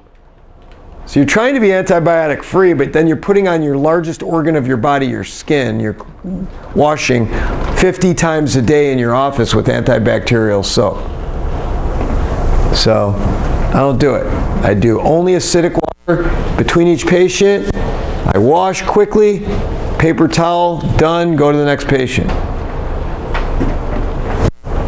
It's a great way to go. So I think the machines are highly valuable on that level. They're not expensive. It's the cost of 1 year of water. And then you never have a cost. You never have a real cost again. Now, my kids were lost when they moved out of the house. They took these with them, and my daughter just got married, and I told her, I said, I am going to buy you a water machine for a housewarming present. And she's like, no, Dad, don't do that. That's too expensive of a gift. I said, don't tell people what to give you as a gift. If I'm giving you something related to your health, don't ask any questions about it. And she said, no, Dad, plus I got another reason. I go, why? She lives in an apartment in Brooklyn, right? Her and her husband. The apartment's as big as this little area here, from this wall to this wall. The kitchen is about, from this table to this table, is only enough for one person in the kitchen. So if she's cooking right here, like this is this little 4-burner stove, then she's got a little sink right here, and a little bit of a counter space here. She goes, Dad, I have no room for that machine. Don't buy me it. Let me get back to California, she said, and you can buy me a machine when I move to California. I'm like, okay. She goes, really, I don't have room for it. I said, okay. So I got her a new H2Go cup. Good deal for you. Huh? Good deal for you. Yeah, I saved a bunch of money, so I was going to totally buy it for her. I thought that was a good housewarming present, right? Yeah. But, you know, it's crazy stuff. I just think these are good things to have, you know. You just got to approach health from every angle today. You can't miss something. You got to try to do everything. And like I said, information changes from year to year, and hopefully it's accurate. That's all you can ever hope with the research, is that something's accurate. Hi, I would like to talk to you today about immune health and immune supplementation.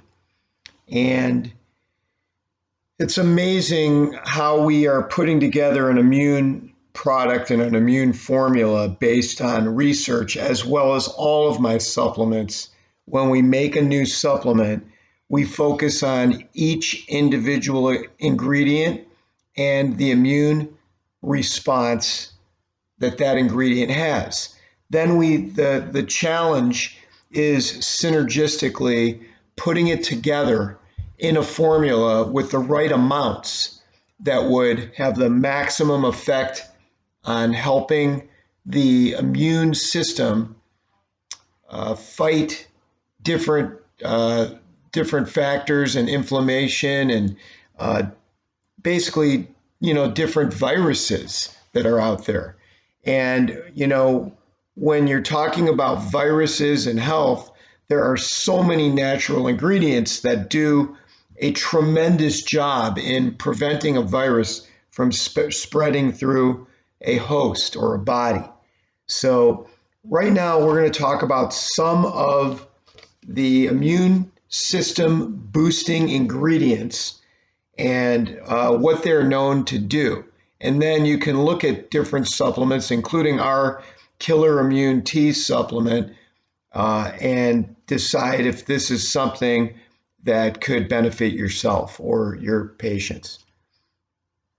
So the first one we want to talk about here today is the antivirus research of triterpenoids in licorice. Licorice is a root. It's a leguminous plant. It is in recent years, the broad spectrum antiviral activity of many triterpenoids in licorice was confirmed. All these findings have become a hotspot of antiviral immunity.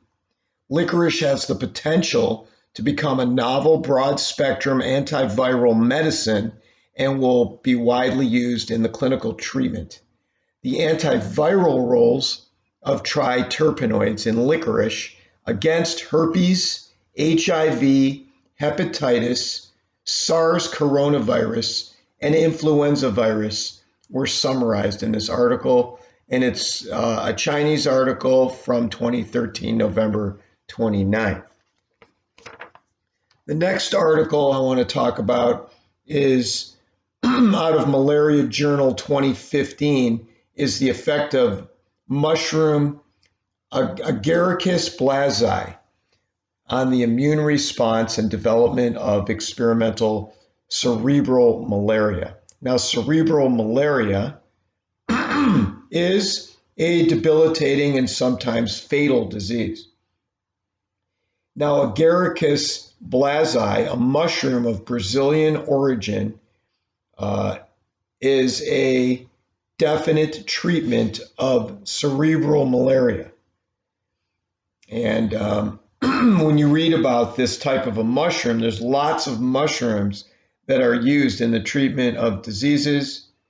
And, even when we're hearing about hydroxychloroquine as a treatment of malaria, there's an increased production of pro-inflammatory cytokines and damage in the CNS that were not observed when Agaricus blasi treatment was used. So even possibly more effective than hydroxychloroquine would be different forms of mushrooms, including Agaricus blasi. The next one we want to talk about on Agaricus blasi is from the Oncology Letters of publication of March 15th, 2018. And it talks about Agaricus blasi modulates the Th1 response in cancer immunity. Now, when we look at that, what is the Th1? So first of all, Agaricus blasi is an immunoadjuvant therapy for type 1 T helper cells. So basically, Th1 is type 1 T cell helpers, all right? And that's that's the main response in tumorigenesis.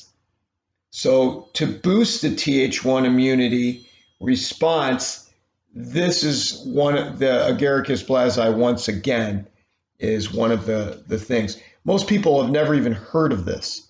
So this is one of the main ingredients in our Killer Immune T. Now the name Killer Immune T is it's Killer Immune means an unbelievable immune response to and T cell production. T cell is the major thing we're trying to achieve here, and T cells will have a lot of anti-cancer properties as well. So that's what we're trying to boost in naturally in your own body so you can fight different things, especially viruses. In 2017, March 9th, we see an article on the anti-tumor activity of orally administered maitake mushrooms that would stimulate anti-tumor immune responses in a murine tumor. So the maitake mushroom has been shown to possess an antivirus effect in mice. And these results suggest that orally administered would induce a systemic anti-tumor T cell response. Thus, the maitake mushroom may be a candidate for an oral therapeutic agent in cancer immunotherapy as a treatment agent. Very, very good. This is one of the main ingredients in our proprietary blend. The next thing I want to talk about is an article from September 8th of 2019. And it talks about the antigenotoxic and antioxidant potential of medicinal mushrooms, which act as an immune assist against DNA damage induced by free radicals in a in vitro study. So immune assist, or IA in the literature, is produced from extract of 6 different species of medicinal mushrooms, including Agaricus blasi, which we talked about earlier. And these type of mushrooms are going to give an immune assist and an antigen otoxic and antioxidant properties will be displayed from that. The next research article is all the way back from the Journal of Dietary Supplementation back in 2008. But I found this article and it's really good. Back then, we heard of the impact of ingestion of rice bran and shiitake mushroom extract on lymphocyte function and cytokine production in healthy rats. This was a really good study, and I remember back in 2008, people would talk a lot about rice bran and a lot about shiitake mushrooms. You don't hear it as much today, but the impact is still as effective or even more effective as it was back in 2008. And in this article, it talks about the data is adding to a growing body of data showing that ingestion of rice bran and shiitake mushroom extract improves the ability of immune cells to proliferate the lice tumor cells, suggesting that it may have a utility as a dietary aid to support the immune system. Once again, supplementing is the goal here with immune supplement is to support your immune system and support a rapid response against some of these things.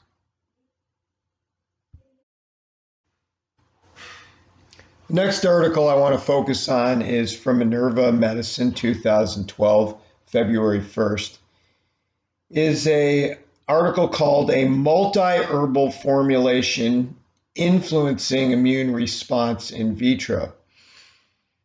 The aim of this study was to evaluate the effects of phytocomplexes of shiitake and ribes in terms of viability and inflammatory response on immune cell-derived cultures. The conclusion of the article really says the data confirms that extracts and their formulations can act as a regulator of the immune system with mechanisms involving the oxidative stress and the release of selected pro-inflammatory cytokines. Once again, a great confirming immune system article. We move on to an ingredient called olive leaf extract. You hear a lot about olive leaf extract in the field, and I want to go over some of the newest research on it and what they're saying now, and because olive leaf extract is a main component of our immune formula, and it's been around for a long time, but I want to talk about an article from Nutrient Magazine journal, and it's from February 9th, my birthday of 2019. And the article's entitled The Effect of Olive Leaf Extract on Upper Respiratory Illness in High School Athletes, a randomized control trial. Upper respiratory illness, or called URI, has a major impact on both training and competition in an athletic setting. High school athletes have reported higher illness rates than professional and sub-elite high school athletes of the same sports. Olive leaf extract is an over-the-counter supplement that contains polyphenols, notably one called oleoeuropine and hydroxytyrosol, that have, both of those have antiviral and antibacterial and anti-inflammatory and antioxidant properties that may reduce the upper respiratory illness rates, potentially aiding these athletes, these student high school athletes, returning to play very quickly when they go out with these upper respiratory illnesses. You know, right now, I think they're reclassifying a lot of these upper respiratory illnesses in a lot of patients in a lot of age groups as COVID-19. I'm not absolutely sure that it is COVID-19 unless someone was tested positive for it. But most of these upper respiratory illnesses are very prevalent in the United States and always have been. And it's something to look at as a natural treatment for them. The next article from European Journal of Chemotherapy of 2017, September 8th. This article is entitled New Semi-Synthetic Analogs of Oleoeuropine Show Improved Anti-Cancer Activity in Vitro and in Vivo. Now, olive leaf extract is a glucosylated secoiridoid present in olive fruits and leaves. Due to its broad spectrum of biological activities, including anti-cancer properties, oleoeuropine has attracted scientific attention for over 25 years. The promising anti-proliferative activity of an olive leaf extract against a series of human cancer cell lines. It's an amazing treatment for the immune system. Some people take direct olive leaf extract themselves, but it's one of the main ingredients in our immune formulation. The next article out of Endocrine Metabolism Immune Disorders Drug Targets from 2018 talks about olive leaf extract acts as modulators of the human immune response. So olive leaf trees have been used in the Mediterranean areas as a traditional medicine in virtue of their healthy effects for thousands of years. Olive leaf extracts and contain high amounts of polyphenols. That's why people talk about the health effects of extra virgin olive oil and olives.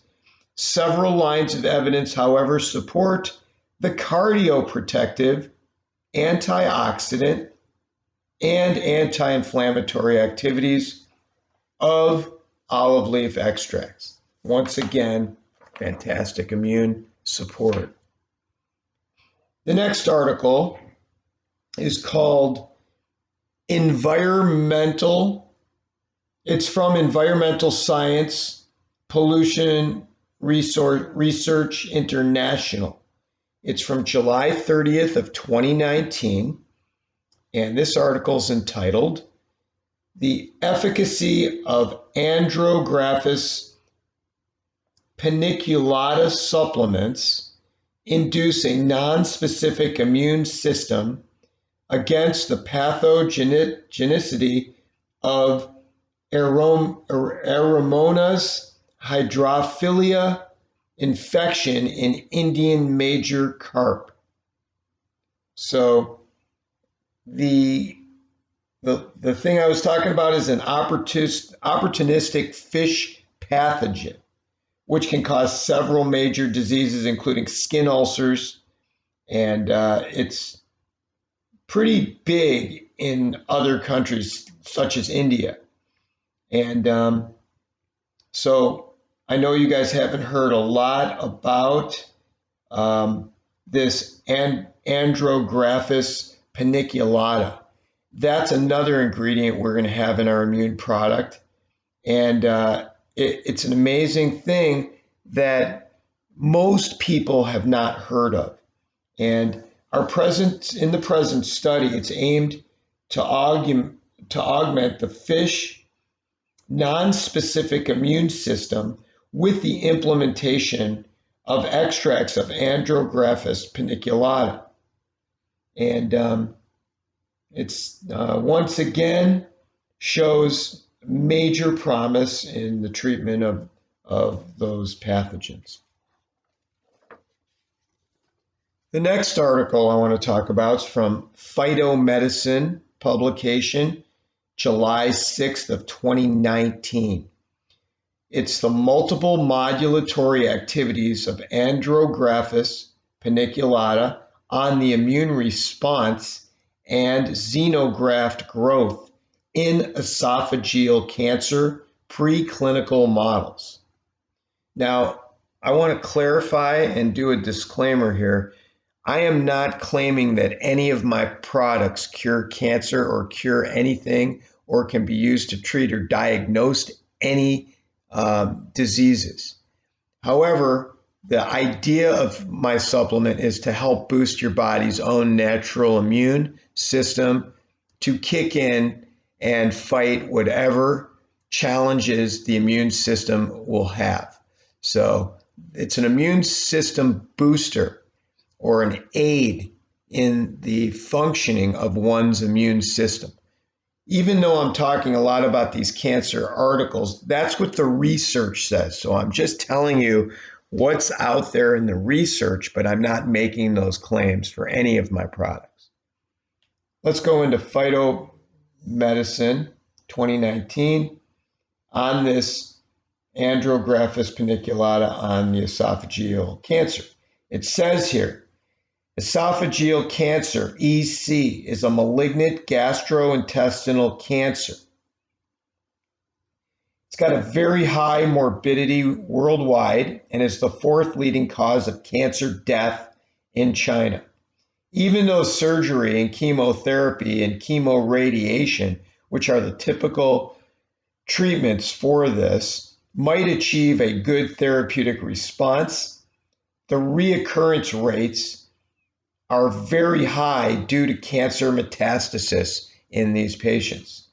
Hence, the use of alternative adjuvants or treatments such as the Andrographis paniculata have demonstrated that it has an anti-metastatic efficacy and in the human esophageal cancer cells and in the tumor-bearing mice that they tested it on. So it's also very, very big in significantly modulating the population of regulatory T cells. So it's once again another fantastic proprietary ingredient that we discovered and are putting in here.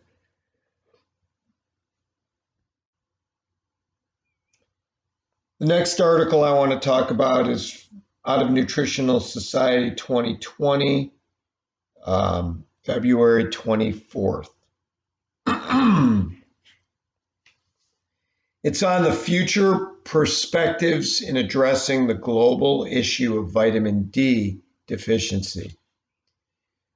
Vitamin D is a fundamentally critical nutrient that the human body requires to function properly. It plays an important role in musculoskeletal health due to its involvement in the regulation of calcium and phosphorus. Having a low level of vitamin D or a deficiency, the body may be detrimental for a wide range of health outcomes, including the risk of osteoporosis and stress fractures, risk of cardiovascular disease, and some cancers, and the lowering of the capacity or capability of the immune system. Vitamin D is an unusual nutrient. It is not a vitamin in the true sense of the word, but it's a pro-hormone. The main source of vitamin D is ultraviolet exposure, not dietary intake. Interestingly, there are two forms of vitamin D. There's vitamin D2 and vitamin D3, both of which are metabolized into 25-hydroxyvitamin D in the liver, and the biomarker of vitamin D status. Vitamin D deficiency is a global public health problem, especially amongst older people and ethnic minority groups. That's why encouraging people to stay at home versus being outdoors and getting natural UV exposure is, in my opinion, and based on all the research I've read, one of the most highly damaging things you can do in a global pandemic is stay locked inside. You should be outdoors, even if you're socially distanced. The research is very clear on how to get the best form of vitamin D and how to prevent deficiency. A few countries have policies to prevent vitamin D deficiency, such as Finland, and they put vitamin D in mandatory in all food programs. But we're not living in Finland here in California, so we should be able to get proper amounts of it with sunlight. And they say that 20 minutes a day is plenty of sunlight to get your amount of vitamin D. And a lot of people also supplement with vitamin D as well.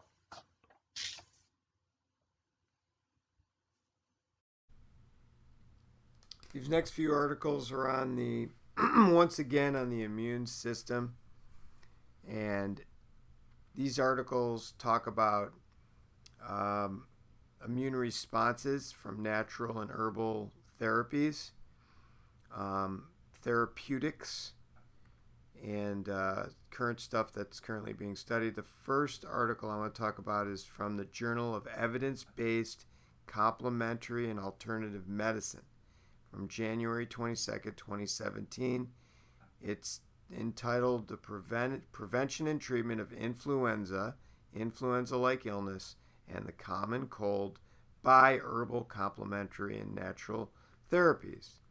In recent years, the viral respiratory tract infections, especially influenza viruses, have had a major impact on communities worldwide as a result of unavailability of effective treatments or vaccines or therapeutics for that matter. Several herbal remedies were used for the prevention and treatment of viral respiratory illness. Among those that were found effective include Maado, licorice roots, and in North American ginseng, berries, echinacea, plants extracted, carnosic acid, pomegranate, guava tea. There are scientific evidence regarding the effectiveness of several complementary therapies for colds. Oral zinc may reduce the length and severity of a cold. Taking vitamin C supplements on a regular basis only slightly reduces the length and severity of colds. Probiotics were found better than placebo in reducing the number of episodes of acute upper respiratory tract infections and the rate of episodes of acute upper respiratory tract infection and reducing antibiotic use.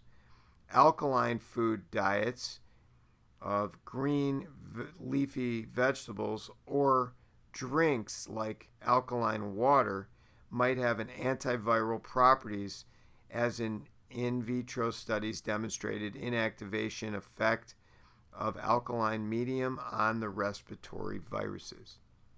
Very interesting. The next article is on astragalus membranes. Nanoparticles markedly improve the immune and antioxidant responses and protection against Aeromonas veronii in Nile tilapia. This is from Fish Shellfish Immunology, February of 2020. The effects of dietary administration of astragalus membranes and nanoparticles on the immune and antioxidative response, growth performance, and disease resistance were noted in the study. Current results proofs that dietary astragalus had a significant effect on immune and antioxidative responses, growth performance, disease resistance.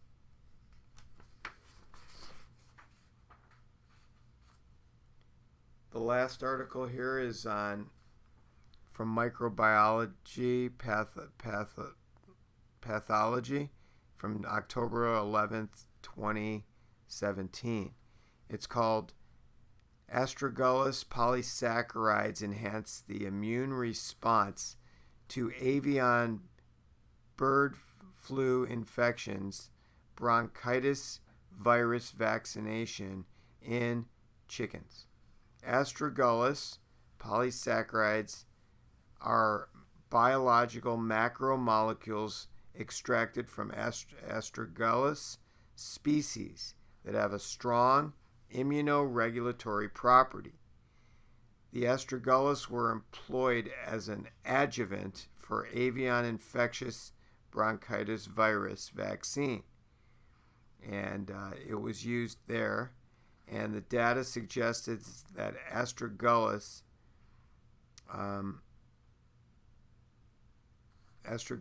could be used as an adjuvant for IBV vaccination to provide better protection against infection from the vaccine.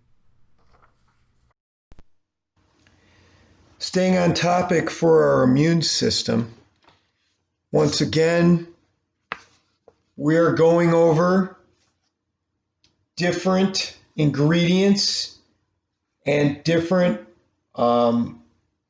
ways to manage the immune system. I am going to talk a little bit in this section about COVID-19, just some research articles from COVID-19 and viral infections. So this article is from February 4th, 2020 in the Journal of Intensive Care Medicine. This article is entitled Critical Care Management of Adults with Community-Acquired Severe Respiratory Viral Infection. With the expanding use of molecular assays, viral pathogens are increasingly recognized among critical ill adult patients with community-acquired severe respiratory illness. Excuse my voice, it's not been good for the last year or so. I apologize. In addition, novel pathogens, including coronaviruses like the agents causing severe acute respiratory syndrome or SARS, Middle East respiratory syndrome called MERS, and the 2019 novel coronavirus COVID-19 are still being identified. At present, there are no antiviral therapies or of proven efficacy or other severe respiratory viruses. There are several adjunctive pharmacological interventions have been studied for their immunomodulatory effects, including macrolides, corticosteroids, anti-influenza immune plasma, and vitamin C, but none are completely recommended at present in severe respiratory viral infections. Limited knowledge still highlights the need for data regarding supportive care and adjunctive pharmacological therapies at this time that is specific for critically ill patients with severe respiratory viral infections. So that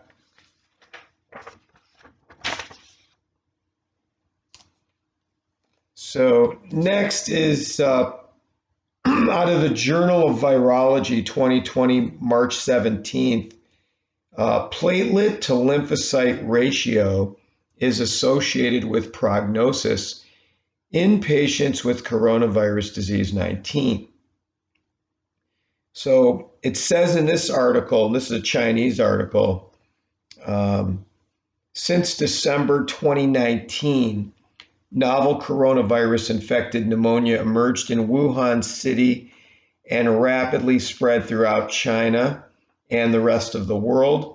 In severe novel coronavirus pneumonia cases, the number of platelets, their dynamic changes during the treatment, and platelet to lymphocyte ratio were a concern. We sought to describe platelet feature of these cases.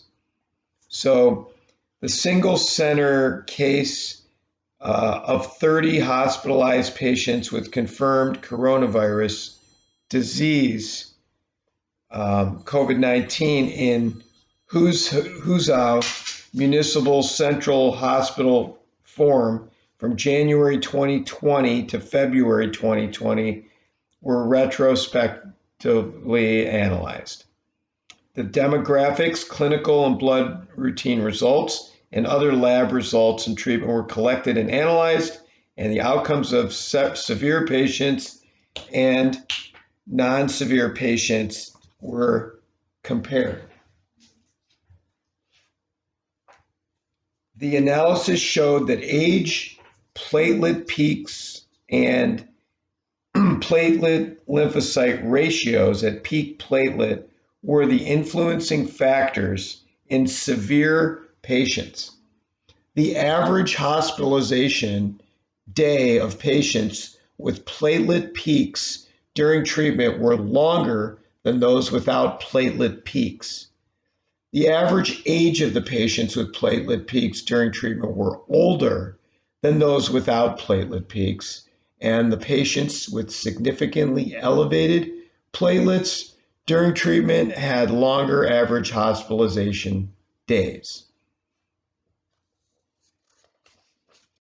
The next article out of European Surveillance 2020, March 25th, it says the title, Estimating the Asymptomatic Proportion of Coronavirus Disease 2019 COVID-19 Cases on Board the Diamond Princess cruise ship in Yokohama, Japan in 2020. So it's an abstract talking about on February 5th, 2020, in Yokohama, Japan, a cruise ship hosting 3,711 people underwent a 2-week quarantine after a former passenger was found with COVID-19 post-disembarking the ship. As of the 20th of February, 630 persons on board tested, out of the 3,711, tested positive for the virus. We conducted statistical modeling to derive the delay-adjusted asymptomatic proportion of infections, along with a timeline, and the estimated asymptomatic proportion was 17.9%, and the most infections occurred on board before the quarantine started. Next article was from February 25th, 2020. It's a guide to the forensic pathology practice on the death cases related to coronavirus disease, COVID-19. It's a trial draft. It's a Chinese abstract translated into English. It talks about autopsy of the great significance to the pathological changes, pathogenesis, and cause of death of coronavirus disease, COVID-19, and can provide a theoretical basis for more scientific and accurate prevention and control of the outbreak. Based on related laws and regulations, such as the Law of the People's Republic of China on Prevention and Control of Infectious Diseases, the clinical manifestations and epidemiological characteristics of COVID-19, and the related guidelines on the prevention and control of the outbreak, combined with the practice work of forensic pathology examination, the guide to the forensic pathology practice has been developed. This guide includes information on the background investigation of these cases, autopsy room requirements, personal prevention and protections, external examinations, autopsy, auxiliary examinations, and so on. This guide can be used as a reference by forensic and pathological examination institutions as well as examination staff. It's amazing that I'm finding that the Chinese are doing autopsies to prove that the deaths were caused by COVID-19, yet in the United States we're not doing that. So don't understand why. Next article is another Chinese abstract from February 25th, same day, ironically, in 2020. This is a review of the prospect of pathological features of coronavirus disease. And it says here that since 2003, coronavirus has caused multiple major public health events that resulted in global epidemics such as severe acute respiratory syndrome, SARS, Middle East respiratory syndrome, MERS, and coronavirus COVID-19 2019, especially since COVID-19 has broken out in Wuhan, Hubei in early December of 2019. Coronavirus has had significant impact on people's health and lives, but so far, the pathological diagnosis of COVID-19 has been relatively deficient. It is still confined to the pathological findings of punctured organs, and the majority of medical workers have poor awareness of its pathological characteristics. The COVID-19, as same as SARS and MERS, is caused by coronaviruses and can cause viral pneumonia. They have very certain similarities. This article comprehensively reviews the pathological features observed in autopsies of all three of those coronavirus diseases in order to provide reference to the analysis of any pathological possible changes of COVID-19. Very interesting.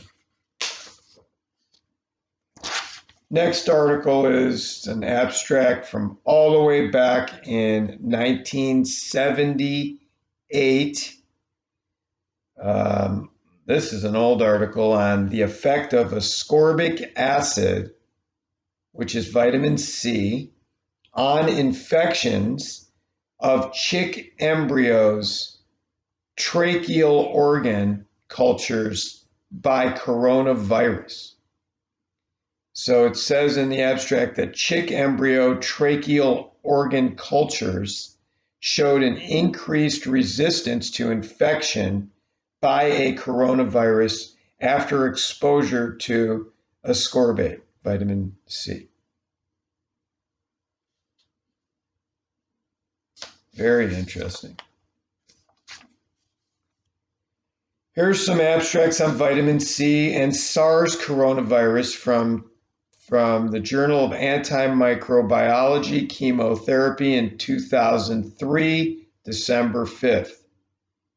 And it doesn't have any information. This abstract was pulled off of the internet.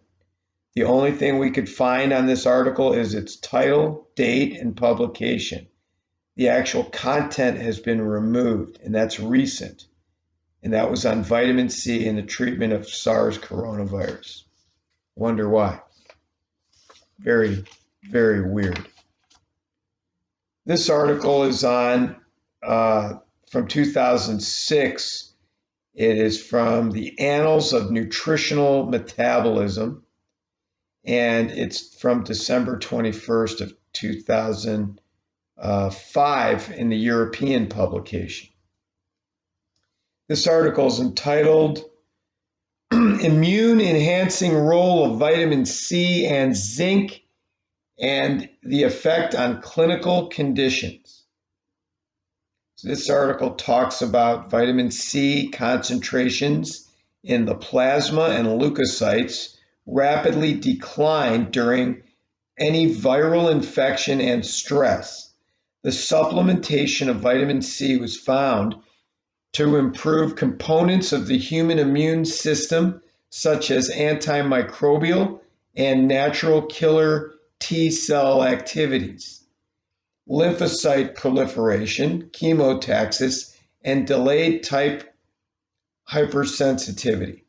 Vitamin C contributes to maintaining the redox integrity of cells and thereby protects them against reactive oxygen species generated during the respiratory burst and in the inflammatory response.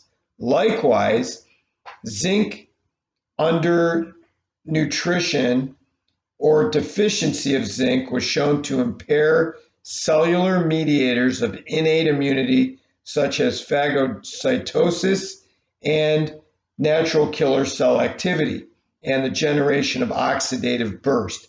Therefore, both ingredients, nutritional ingredients, play important roles in immune function, and furthermore, vitamin C and zinc reduce the incidence and improve the outcome of pneumonia, malaria, and diarrhea infections, especially in children in developing countries. Who knew? Vitamin C and zinc.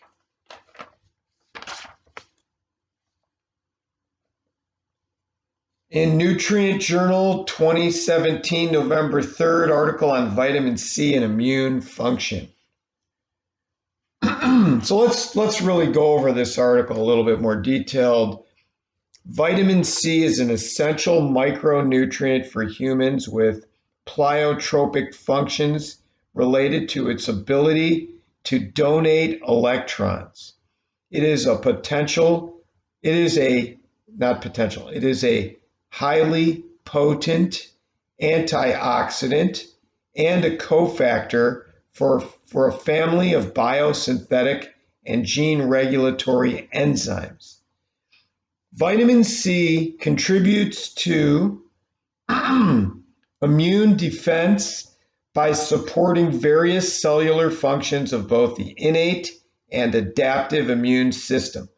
Vitamin C supports epithelial barrier function against pathogens and promotes the oxidant scavenging activity of the skin. Therapy potentially protecting against environmental oxidative stresses.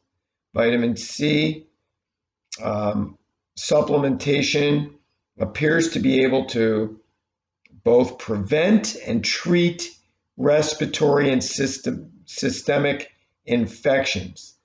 Prophylactic prevention of infection requires dietary vitamin C intake that provide at least adequate, if not saturating plasma levels of 200 milligrams per day, which optimize cell and tissue levels. In contrast, treatment of established infections would require significantly higher gram doses of vitamin C to compensate for the increased inflammatory response and the metabolic demand. Remember, folks, Jack LaLanne took 25,000 IUs of vitamin C per day. That's 25 grams of it. All right? That was a lot.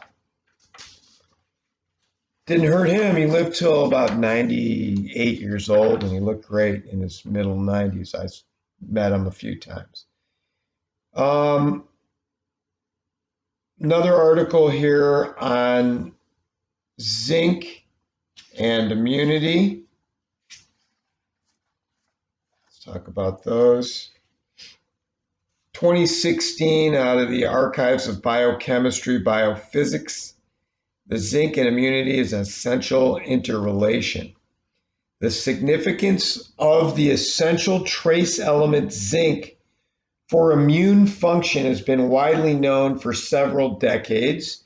Zinc deficiency affects immune cells, resulting in altered host defense, increased risk of inflammation, and even death. The micronutrient zinc is important for the maintenance and development of immune cells, including T cells, of both the innate and adaptive immune systems.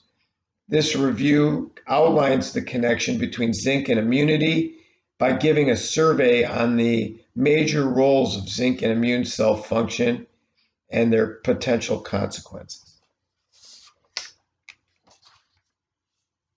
Out of Nutrient Magazine 2017, November 25th, zinc as a gatekeeper of immune function.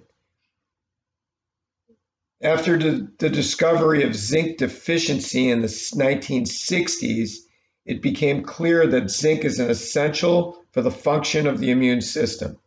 Zinc ions are involved in regulating intracellular signaling pathways in both the innate and adaptive immune cells. Anti-inflammatory and antioxidant properties of zinc have long been documented. Furthermore, we describe zinc links between altered zinc homeostasis and disease development. Consequently, the benefits of zinc supplementation for a malfunctioning immune system become clear.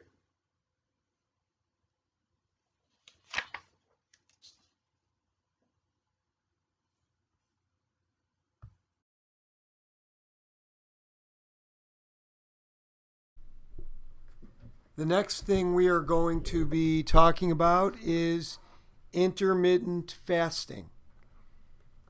Intermittent fasting has different types of intermittent fasting, and I'm going to tell you about all the types. The first one is complete alternate day fasting. It involves alternating the fast days. No energy containing foods or beverages consumed with eating days. Food and beverages consumed.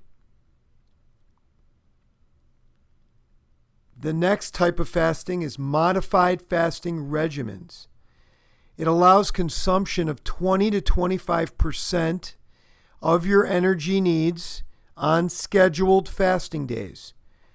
The basis for popular 5-2 diet, which involves severe energy restriction for 2 non-consecutive days per week and eating for the other 5 days. The next fasting in intermittent fasting is time-restricted feeding.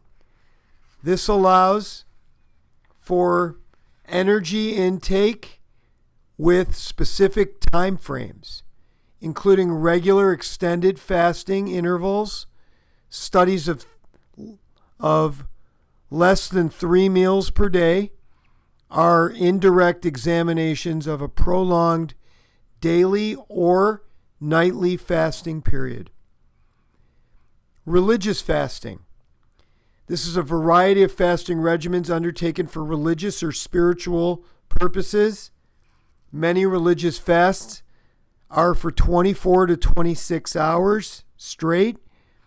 Other fasts are only during the daytime or the nighttime hours. Ramadan fasting is a fast from sunrise to sunset during the day and during the holy month of Ramadan.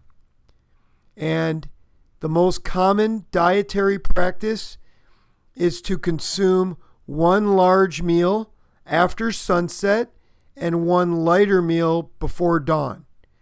Thus, the fast and feast periods of Ramadan are approximately 12 hours in length. Other religious fasts include the Mormons routinely abstain from food and drink for extended periods of time. Some Seventh-day Adventists consume their last of 2 daily meals in the afternoon, resulting in an extended nighttime fasting interval that may be biologically important.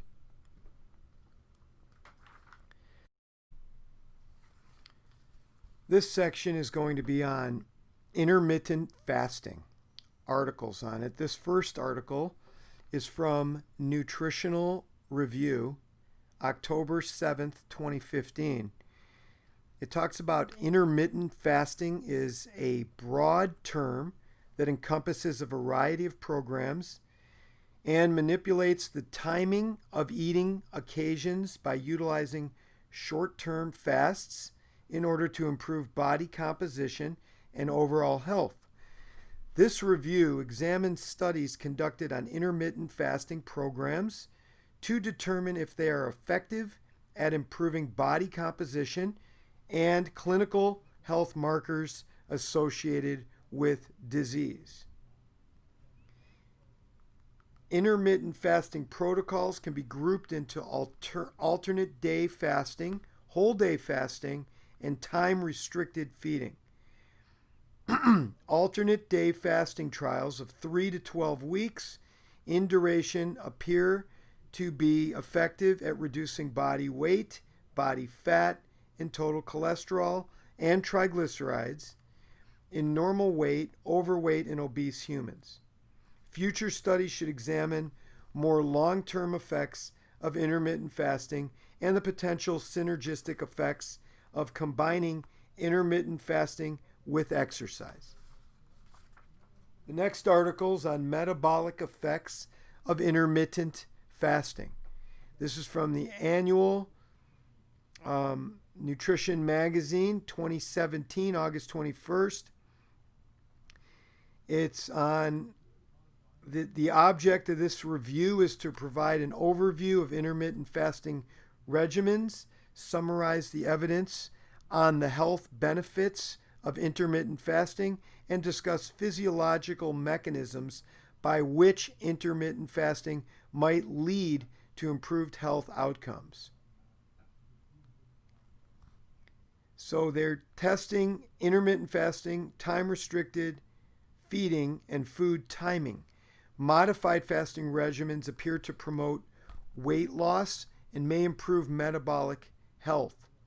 There's lots of lines of evidence to support the hypothesis that eating patterns that reduce or eliminate nighttime eating and prolong nightly fasting intervals may result in sustained improvements in human health, and intermittent fasting regimes are hypothesized to influence metabolic regulation via effects of gut microbiome and modifiable lifestyle behaviors such as sleep.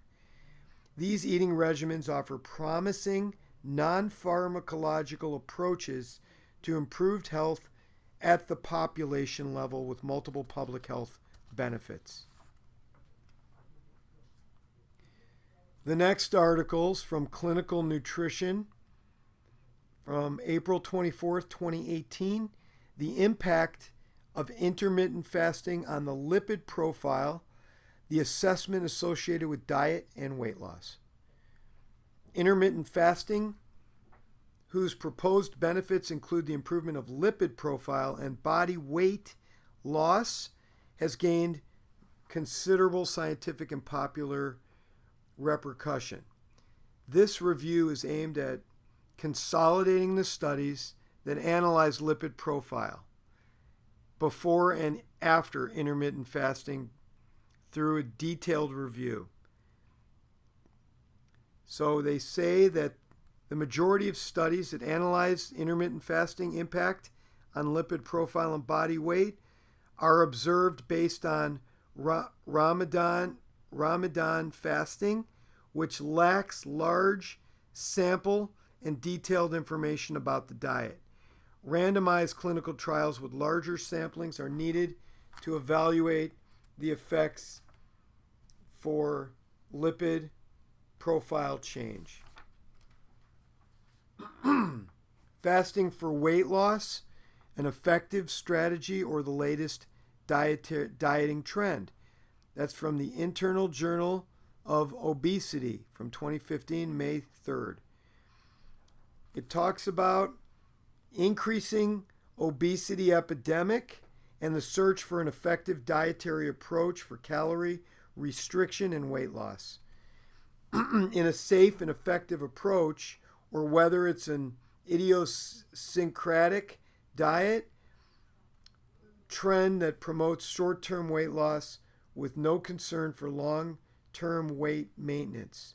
Fasting has been used under historical and experimental conditions and has recently been popularized by intermittent fasting or modified fasting regimens, in which very low calorie allowance is allowed on alternate days or 2 days a week.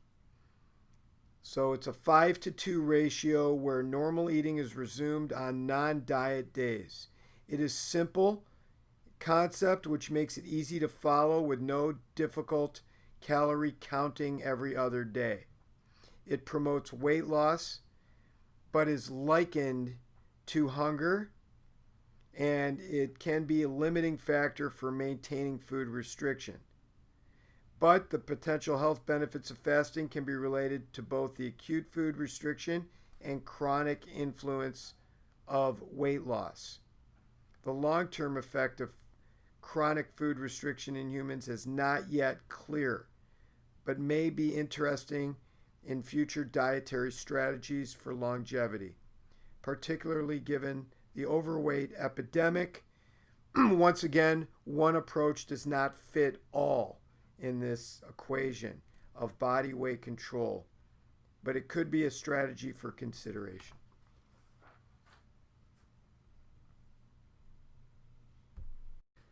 The next diet we're going to be talking about is the ketogenic diet. That's a diet that's high, rich in proteins and fats, but very low in carbs. It causes the body to release ketones into the bloodstream. Most cells prefer to use blood sugar, which comes from carbs, as the body's main source of energy. In the absence of circulating blood sugar from food, we start breaking down stored fat into ketone bodies to generate energy. It's difficult to sustain this type of diet over a long period of time. Now we have some articles. The first one is on the history of the ketogenic diet. This diet has been going on for thousands of years to treat epilepsy since 500 BC. It mimics the metabolism of fasting. The ketogenic diet was introduced by modern physicians as a treatment for epilepsy in the 1920s.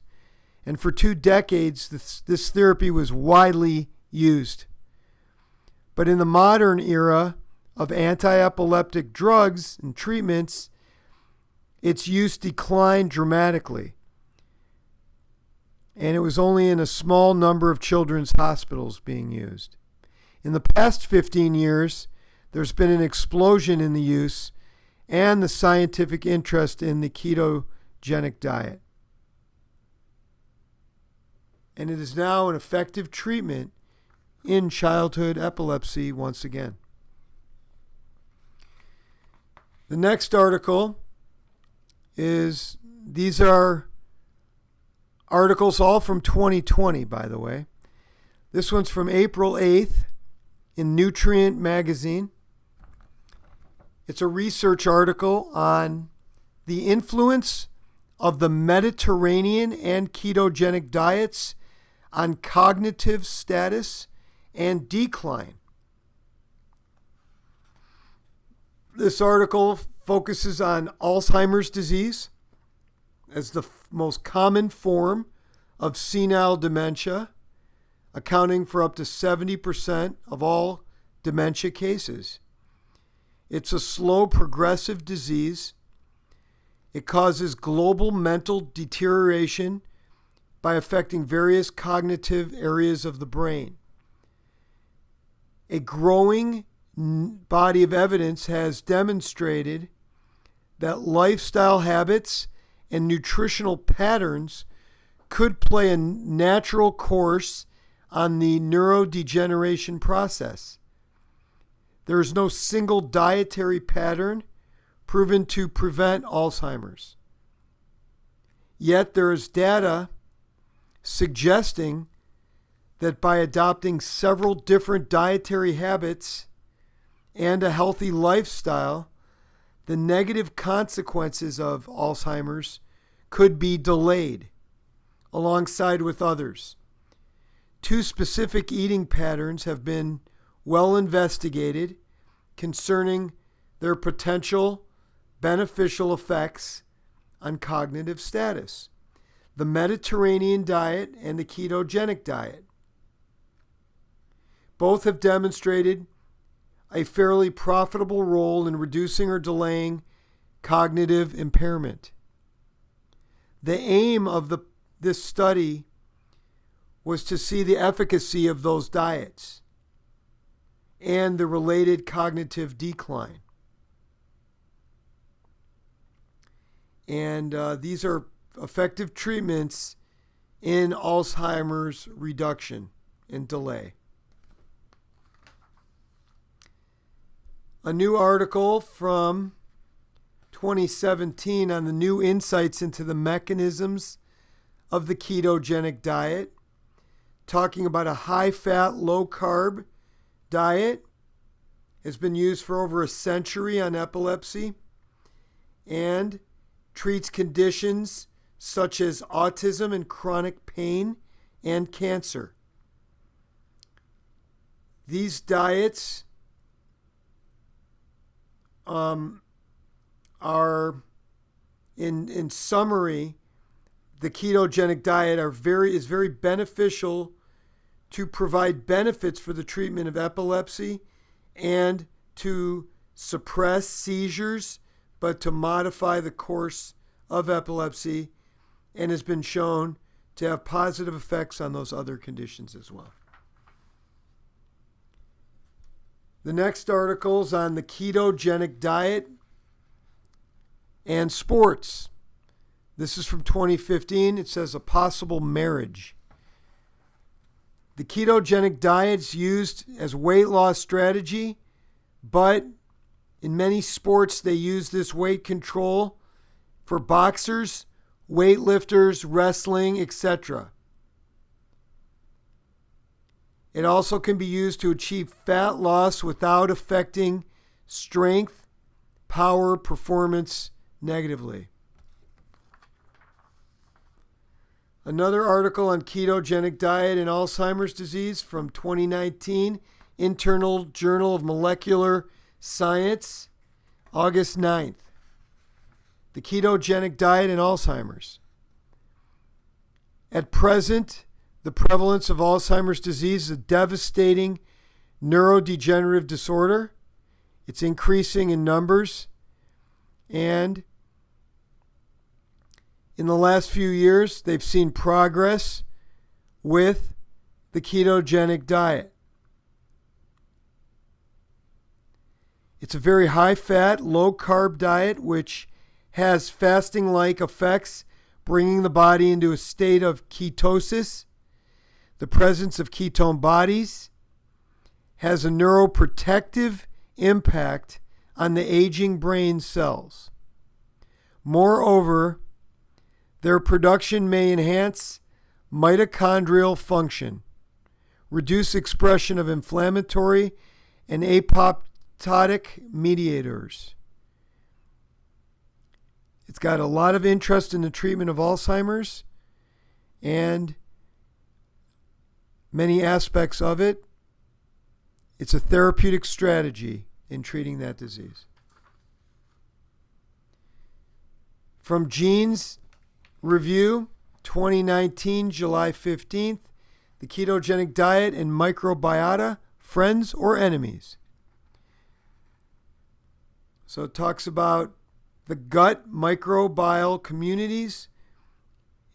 There's a growing body of evidence that this has a fundamental role of human health and disease. The gut microbiota is very dynamic entity influenced by environmental and nutritional behaviors. It has a very low carb ketogenic diet, is very popular approach from weight loss to neurological diseases. And it's shown positive effects between the ketogenic diet and the gut microbiota and how this network may influence human health. Lastly here, the ketogenic diet as a metabolic therapy for mood disorders. New evidence and developments from Neuroscience Biobehavioral Review, November 9th, 2018. In this abstract, they've shown advances on mood disorders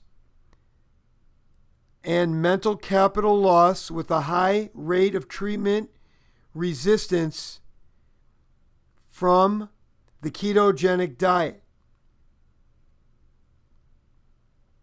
It also shows the role of the ketogenic diet for mental disorders has been explored, has profound effects in multiple targets of pathophysiology of mood disorders, including but not limited to glutamate GABA transmission, monoamine levels, mitochondrial function and biogenesis, neurotropism, oxidative stress, insulin dysfunction, and inflammation.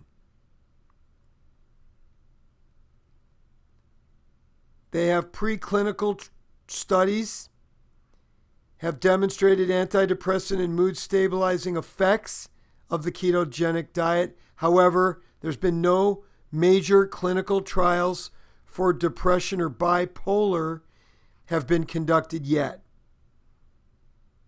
It should be considered as a promising intervention in research in mood disorders therapeutics, especially in the treatment resistant presentations.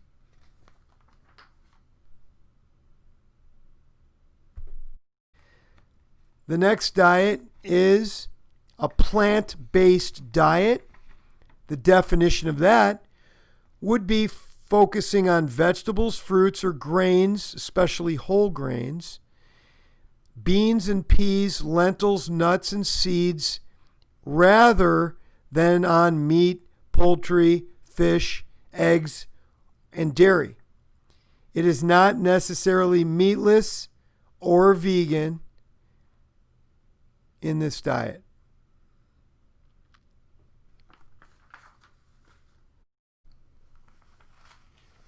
The next three articles that we're going to be talking about are on plant-based diet, atherogenesis and coronary artery disease prevention from 2015. This article talks about a plant-based diet is becoming recognized as a healthier alternative to a diet laden with meat.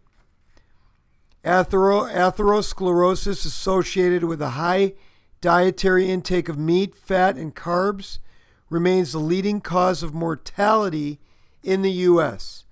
This condition results from progressive damage to the endothelial cells lining the vascular system, including the heart, leading to endothelial dysfunction. In addition, there are genetic factors associated with endothelial dysfunction, and many dietary and other lifestyle factors such as tobacco use, high meat and fat intake, and oxidative stress are also implicated in atherogenesis. So, different aminos and a plant-based diet are what we need to prevent those type of conditions. The shifting toward a plant-based diet may confer protective effects against atherosclerotic by increasing endothelial protective factors in the circulation while reducing factors that are injurious to endothelial cells. Okay, and very interesting article on plant-based diets. Another article is plant-based diets, consideration for environmental impact, protein quality, and exercise performance. This was from Nutrients, 2018, December 1st. Plant-based diets provide well-established physical and environmental health benefits. These benefits stem in part from the degree of restriction of animal-derived foods. Historically, meat and other animal-derived proteins have been viewed as an integral component of athletes' diets. Leading some to question the adequacy of vegetarian diets for supporting athlete performance. In this review, they review plant-based diets on human physical health, environmental sustainability, and exercise performance capacity. Based on current literature, it's unlikely that plant-based diets provide advantages but do not suffer from disadvantages either compared to the meat diets for strength, anaerobic, and aerobic exercise performance. However, plant-based diets typically reduce the risks of developing chronic diseases over your lifespan and require fewer natural resources for production compared to meat-containing diets. So they do support athletic performance and contribute to overall physical environmental health. Given the sparse literature comparing omnivore, vegetarian, and vegan athletes, particularly at the elite athlete levels, further research is warranted. The next article is on cardio-metabolic benefits of plant-based diets from Nutrients, 2017, August 9th. So cardiometabolic disease, namely ischemic heart disease, stroke, obesity, and type 2 diabetes, are substantial health and economic burdens to the United States and the world. Almost half of all cardiometabolic diseases in the U.S. might have been prevented through proper diet and nutrition. Plant-based vegetarian and vegan diets are effective strategies for improving nutrient intake, and at the same time, they can be associated with decrease all-cause mortality and decrease of risk of obesity, diabetes, coronary heart disease. Evidence suggests that a plant-based diet may reduce the risk of coronary heart disease by 40% and the risks of stroke by 29%. These diets also reduce the risk of metabolic syndrome and type 2 diabetes by 50%. Properly planned vegetarian diets are helpful, effective for weight and glycemic control, provide metabolic and cardiovascular benefits, and include reversing atherosclerosis and decreasing blood lipid and blood pressure. They use plant diets as a means of prevention and a treatment in cardiometabolic diseases.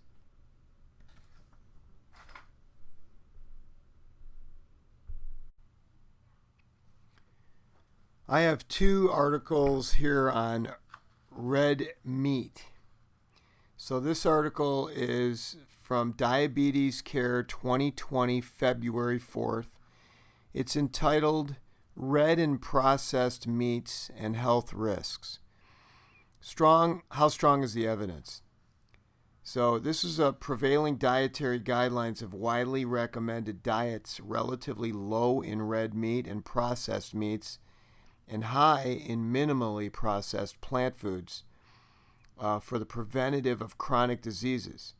However, research group called the Nutritional Recommendations Consortium recently issued a new dietary guidelines encouraging individuals to continue their current meat consumption habits due to low certainty of the evidence and a difficulty in altering meat eaters' habits and preferences, and the lack of need to consider environmental impacts of red meat consumption.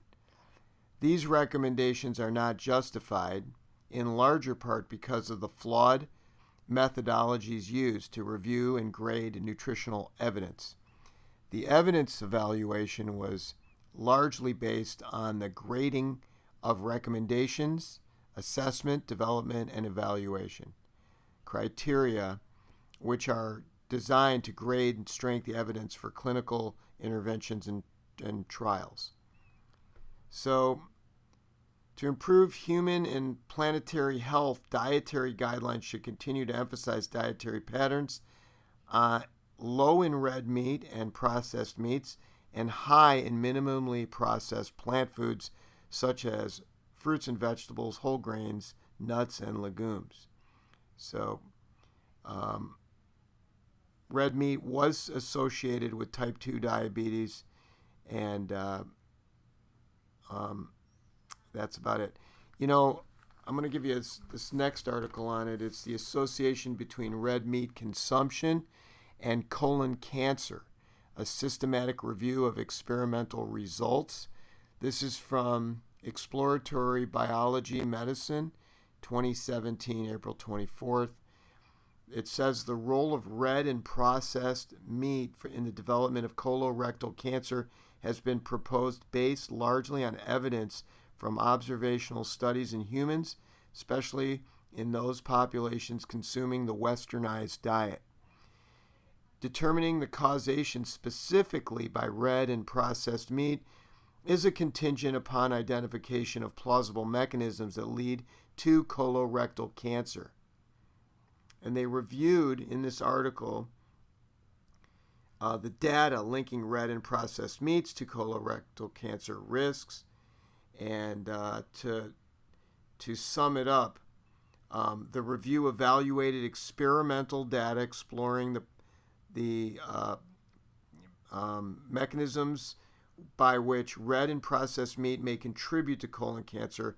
Most studies used levels of meat or meat-derived compounds that were in excess of those in human diets, even in cultures where meat intake is elevated. Experiments where productive dietary compounds were used to mitigate the extreme levels of meat and meat-derived compounds. Just a personal note, I've been a big meat eater my whole entire life. I love it. It's one of my favorite foods. However, in the last few years, it's been bothering my gut, and I don't know why. I guess if I eat extremely small portions, it doesn't affect it that much. But if I eat anything other than a minimal, tiny portion, I will be getting a flare-up in my gut of inflammation. And I had a bout of pain from eating meat a few months back, and it's a food that I'm not, I wouldn't say I'm 100% eliminating, but I'd say I'm eliminating it at least 90%. And hopefully I'll be eliminating it at 100% because it doesn't like me. I like it, it doesn't like me. So it's one of those foods that I never thought I would be eliminating in my lifetime because I enjoy it. However, it's been very, very difficult in my gut. Only in the recent year. So it's something I have to consider. Plus, with the body of research on colorectal cancer, colon cancer, I am definitely taking these studies to heart and increasing my vegetable and fruit diets. Congratulations, Nutrition 6 Hours Online is complete. I want to just remind you that there was a lot of research in this portion of the seminar, and to please go back and read over the notes and look at all the abstracts that is included in your hours for online continuing education. Should you have any questions, call us at 949-707-5785 or visit us at triadseminars.com. If this is your last seminar, what you're going to do is go on triadseminars.com. You're going to click at the top portion. It's going to say CE completion form. From there, you're going to choose whether you are a California doc or if you're an other state, any other state than California, you're going to click on the quiz. Fill that out. I will receive it. Make sure you click submit. I'll receive it and I will send you a copy of your certificate via email as a PDF attachment. It is your responsibility to keep that because there is a duplication fee. And last thing is if you are not done with the hours, go ahead and proceed to your next video. Thanks so much for choosing Triad Seminars Online, and we hope you have a great day.